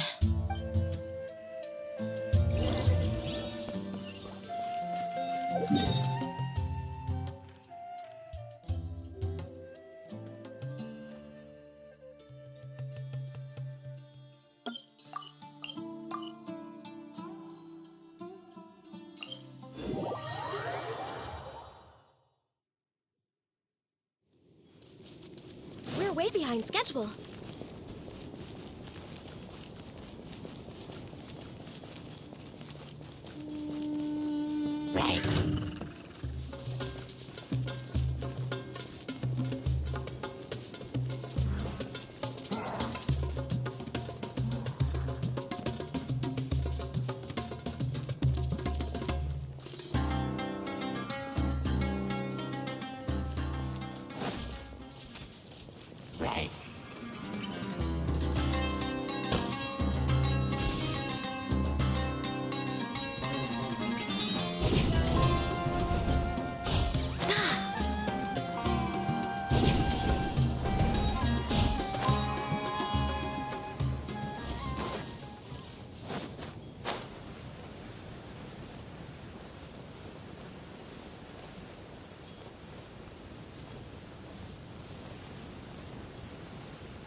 Huh.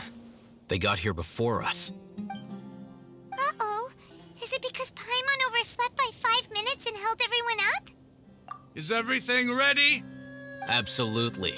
Although, you brought fewer people than I imagined. Bring him over. Grandpa!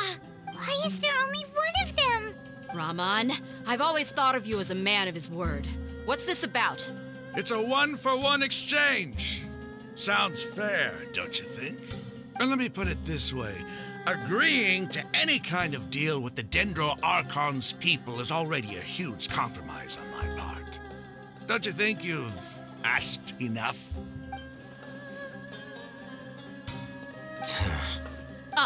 You stay right there!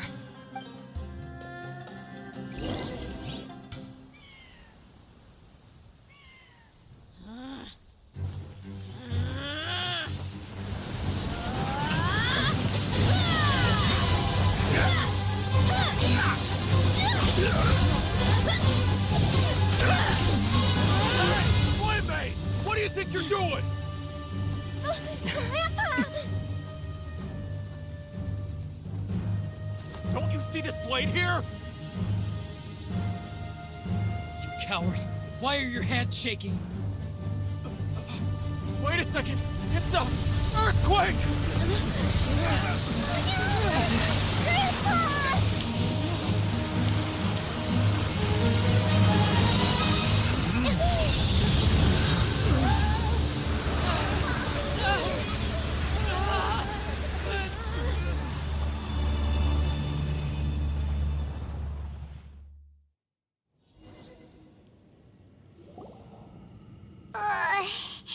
Paimon's dizzy.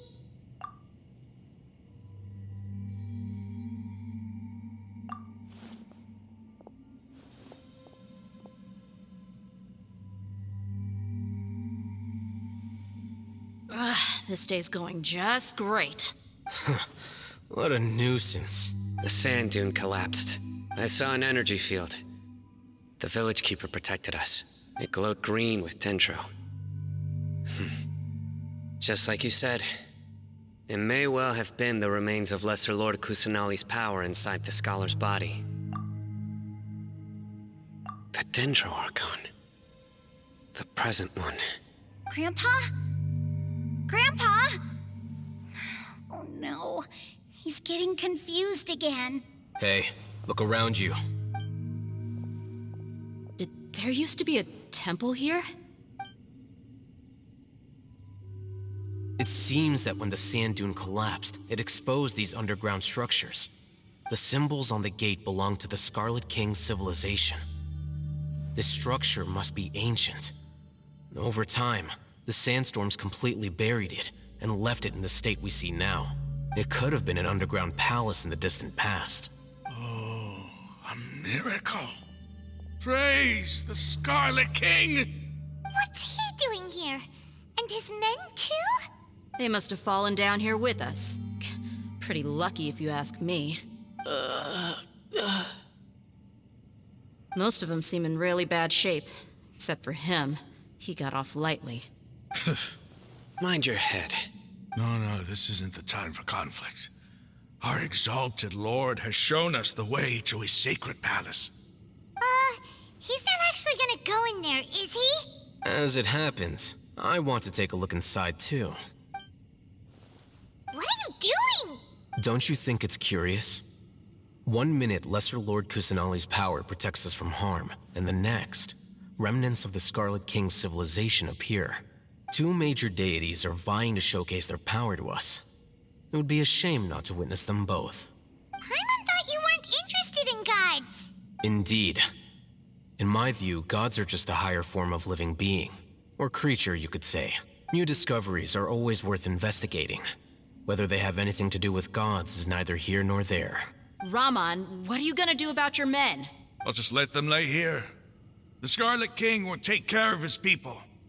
Right now, I'm going inside.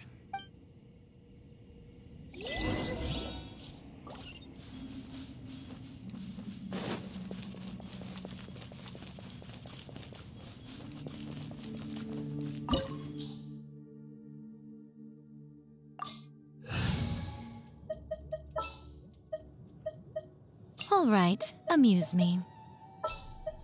A pleasure to be working with you.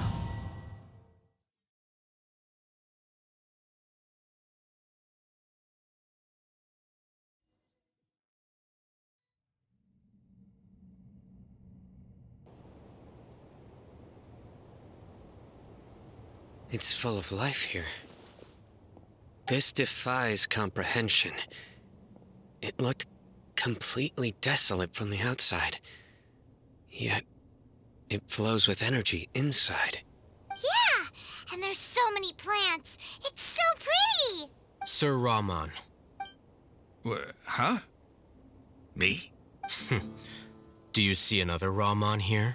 Are you mocking me? What do you mean, sir? Interpret it however you want, but there's something I'd like to draw your attention to. While this structure is clearly left over from the Scarlet King civilization, the energy that flows in here is that of the Dendro Archon. Whatever you say. It's not like I have a vision. There's nothing to be angry about. Think of this as an academic journey. It does seem kinda strange. If that's true, then we might have to explore this whole area to find an explanation.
Way behind schedule.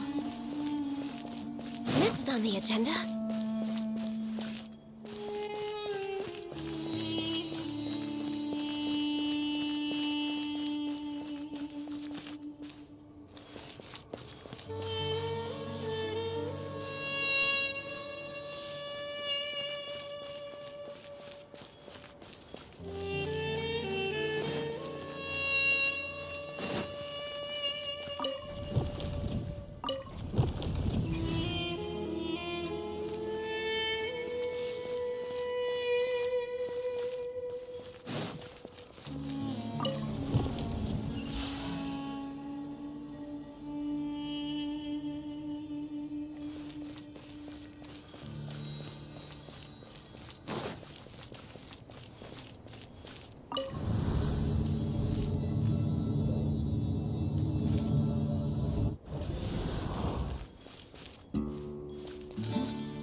Behind schedule.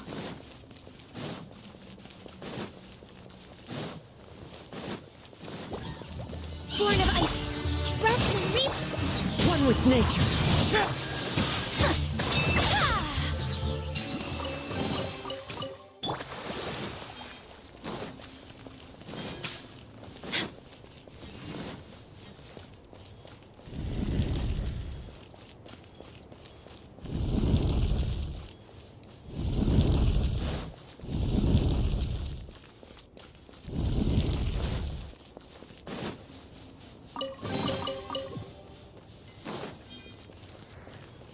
Way behind schedule.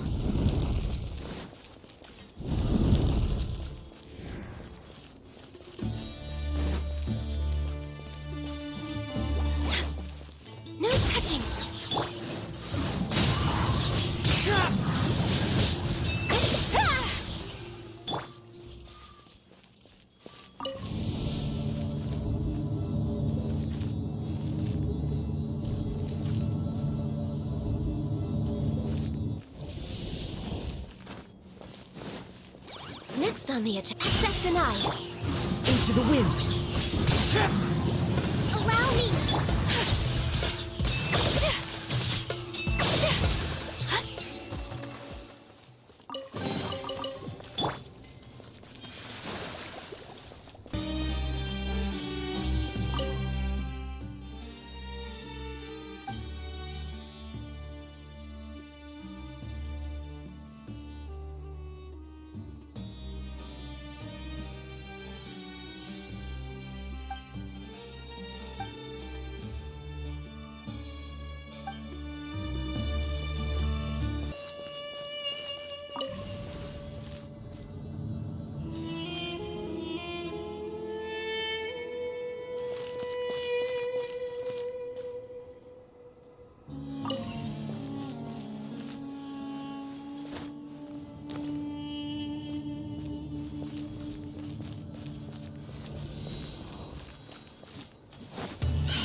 Born of ice and frost. One with nature. The wind knows me. Hold the line!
It's a sight to see.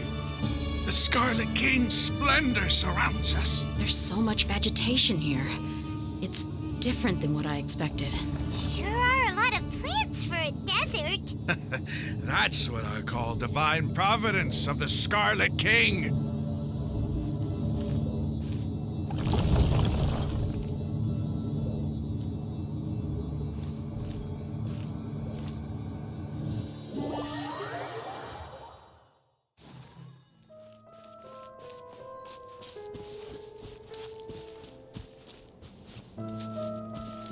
It's getting brighter!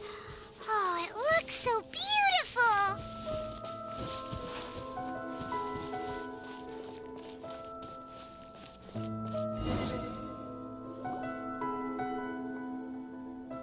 Wait, what's that? A load of flowers, and it looks like there's something among them. These are Scarlet King runes. They left something behind. Yes. It's an elegy written in an ancient script. What does it say? Here lies our faithful priest Kasala. His wisdom is a miracle among the people, deserving of high praise and admiration. You can read ancient Scarlet King script? Of course. Every student needs to master at least 20 languages before they graduate. He's not serious, right? There's still something off about this place. The elemental energy here is too concentrated. The scent of life. Is it trying to tell us something? Is this it? Analyzing. There seems to be a hidden message among these skeletal remains. Excellent. There's a device from the Scarlet King's civilization in this gravesite. I'll transmit the information over and project it for everyone to see. Isn't sharing knowledge against the Academia's rules? Yes. However, under the circumstances, I'd prefer you to see this for yourself. You'll understand after watching it.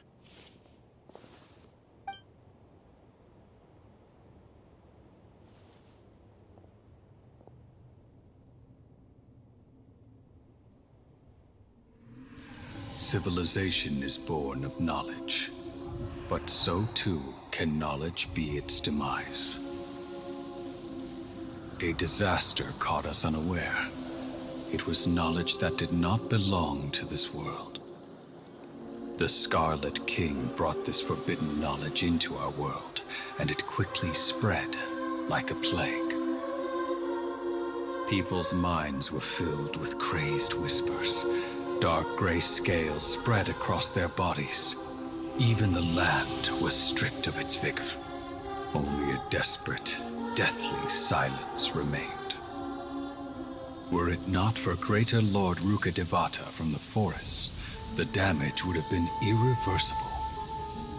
She summoned the priests to build temples and infused into them the divine power of life. The disaster was miraculously tempered, and the embers of our civilization were preserved in Aaru Village. Alas, the miracle could not last. As long as forbidden knowledge continued to exist, it would forever blight this world. In the end, the proud king of the desert, my eternal lord, chose to sacrifice himself. I have spent my whole life since guarding one of these many temples. But now, my duty is coming to an end. As I close my eyes for the final time, the sight of that noble deity will appear in my vision once more. In helping the Scarlet King to eradicate forbidden knowledge, she exhausted her strength, and her form became that of a small child. How strange. Now that I think of her, I no longer have any fear of death, for I sense that the spirit of life will abide with me during my eternal sleep.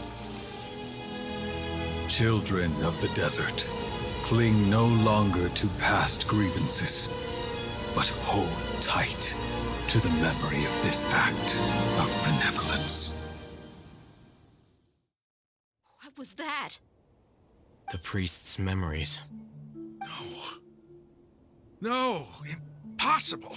Greater Lord Rukkhadevata. So the former Dendro Archon and the Scarlet King were never enemies at all. But this doesn't make any sense. The Dendro Archon's followers, they're clearly...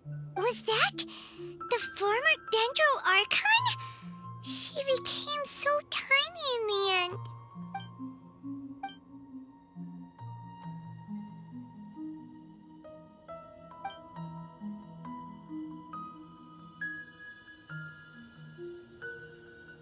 You might be distrustful of the Akasha, but there's no reason for you to doubt the Scarlet King's technology.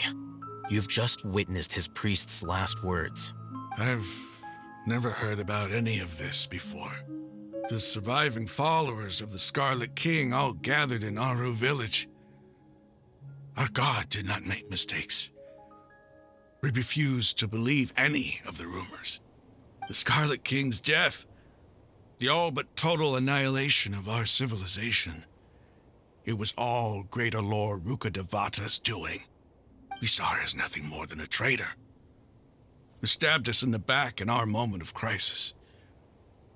Just like us humans, fighting, feuding, double-crossing each other to survive in the desert. You were blinded by your prejudice.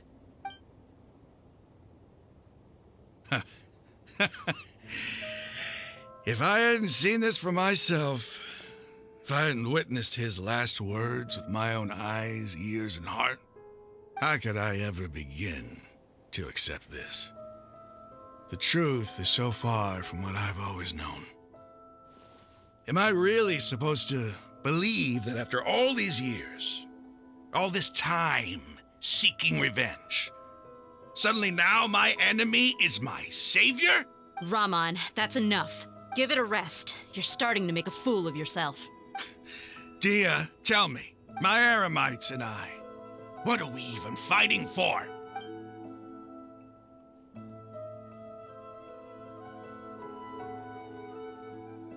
Hey, How you doing? I'll live. Thanks. I should probably go.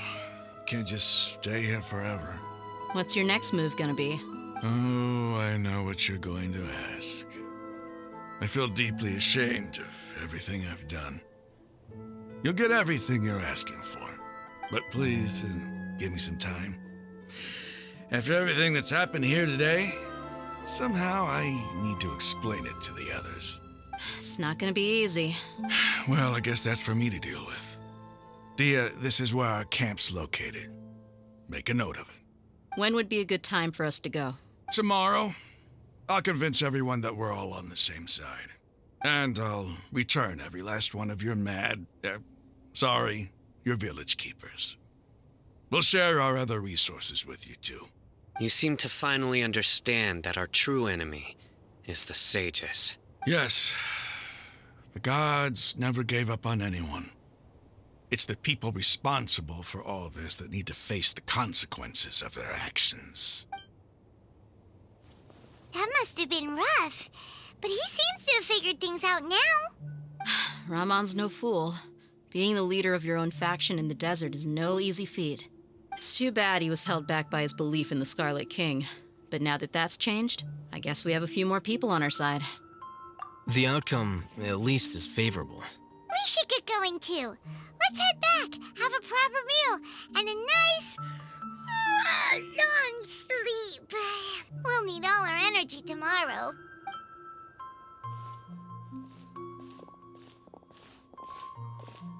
Cyno, we're leaving! Stop yelling.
Time to go. Clear weather all around brightens the heart.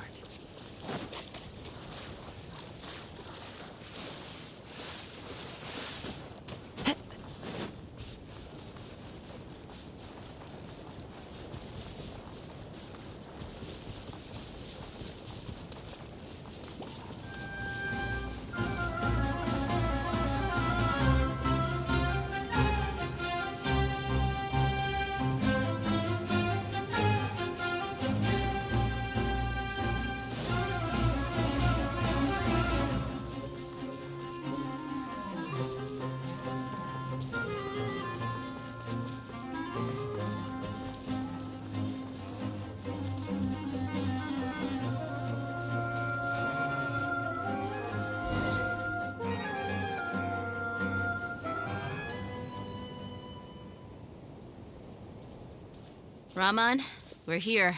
Everything's been arranged. Someone will bring the village keepers back to Aaru Village shortly. I guess all I can say now is thanks for agreeing to help. Don't mention it. I think we can both agree you went to hell and back for it.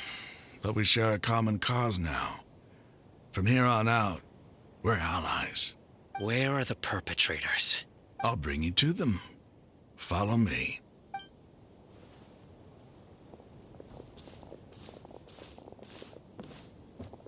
So these are the people who kidnapped the village keepers.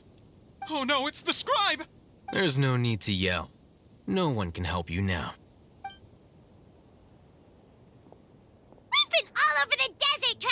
find you! That's right.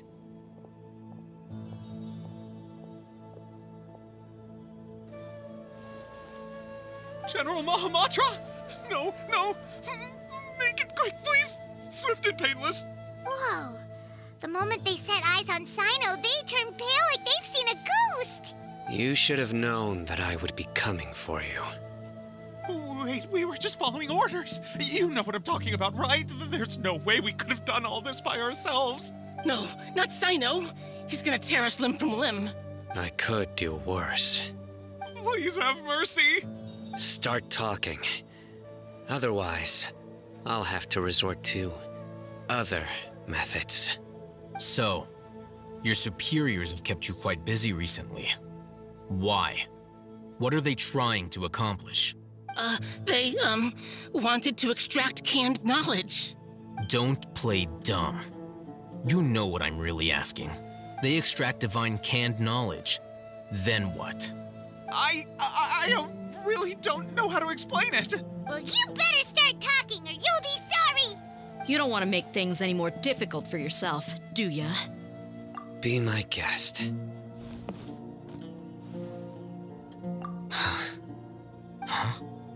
Uh-huh.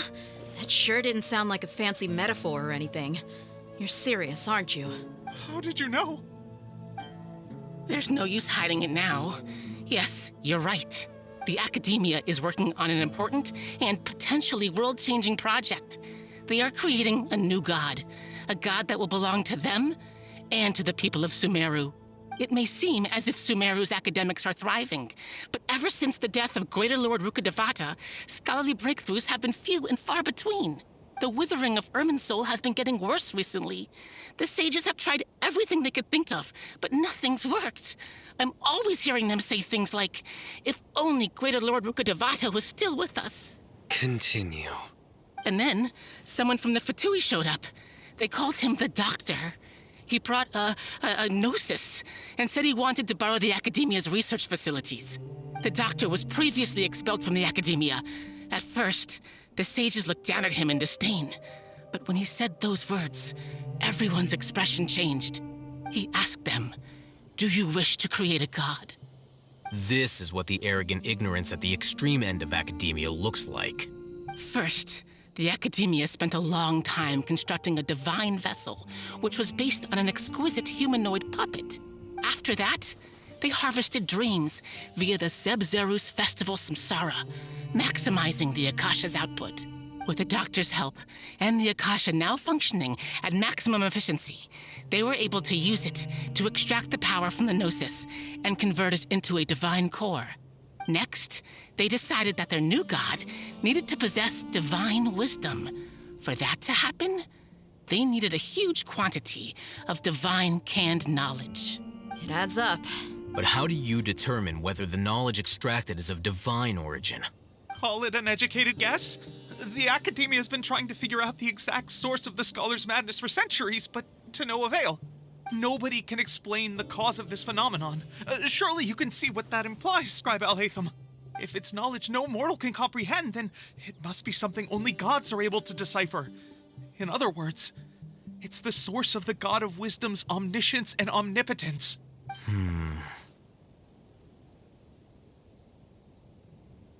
You must have noticed by now.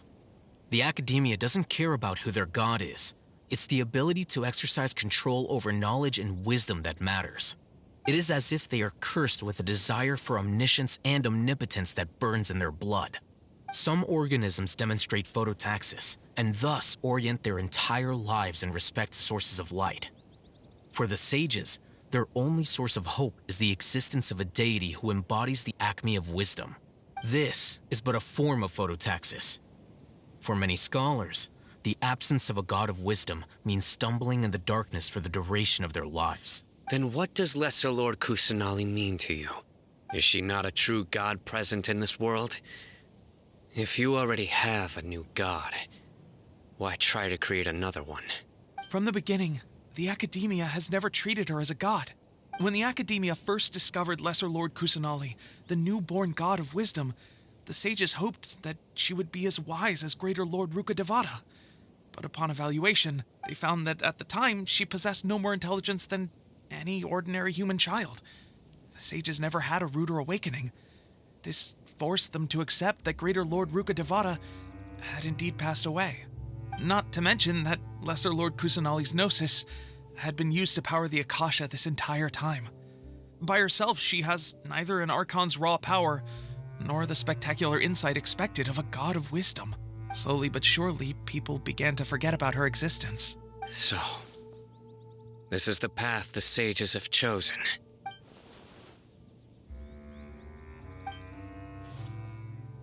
All right, let's try to keep our cool. If everyone's in a bad mood, then let's change up our scenery. Raman, give me a few men to help us escort the village keepers back to the village. And these two scholars, they're coming too. Sure, as you wish. The village keepers you've found have all been returned to their homes, and each one has a dedicated caregiver to look after them. The two new scholars are being kept under close supervision, too.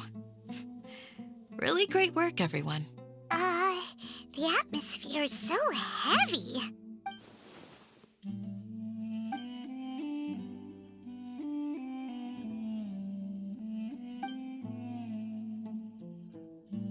Hey! Say something! Stop spacing out! Come on, is there nothing left to talk about?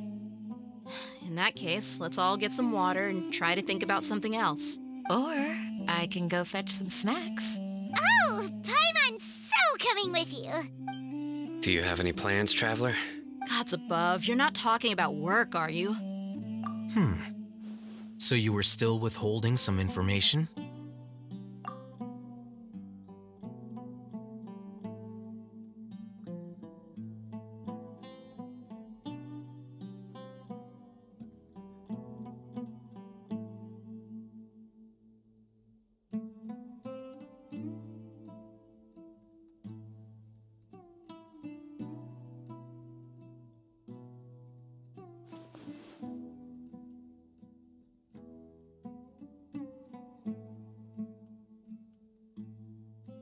Even though we lived through all of this firsthand, it still feels super surreal to hear you talk about it again.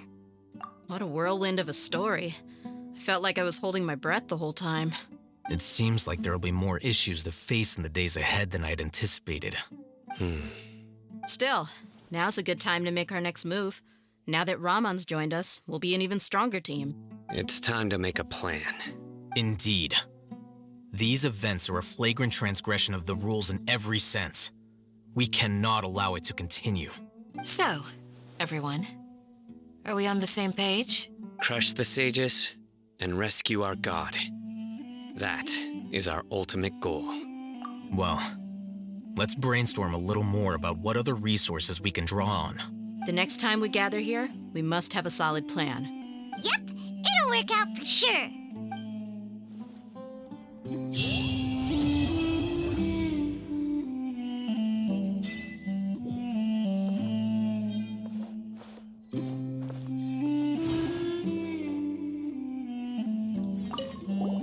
Don't rush.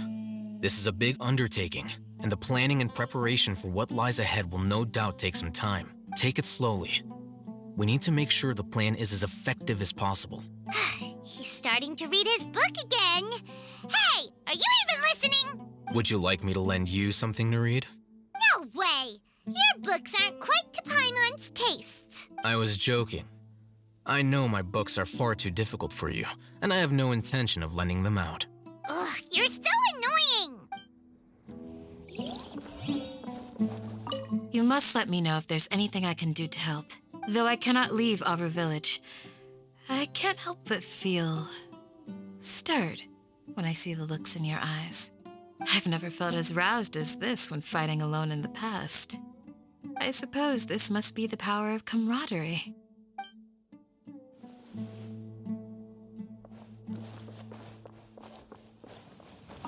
The past few days have been some of the most challenging work I've ever taken on, and none of it'll earn me a single Mora. I can't believe it. Look on the bright side, Dehya. Maybe we'll get a huge reward after this is all over. You've got a point. Hey, what would you do if you woke up tomorrow with more money than you could ever spend? Paimon would buy boatloads of tasty snacks. That's it? And maybe some tasty drinks as well? How adorable. Well, here's to all our indulgent fantasies. If there's a chance they can come true, I'll give it my best shot. And here's hoping that everything we do from now on will change this world for the better.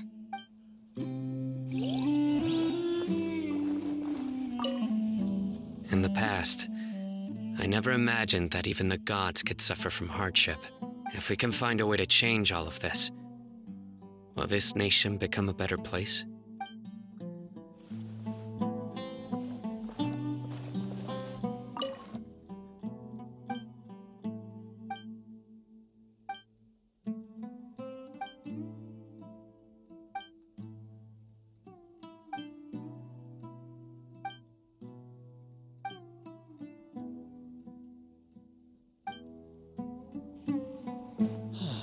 Your memory is far superior to mine.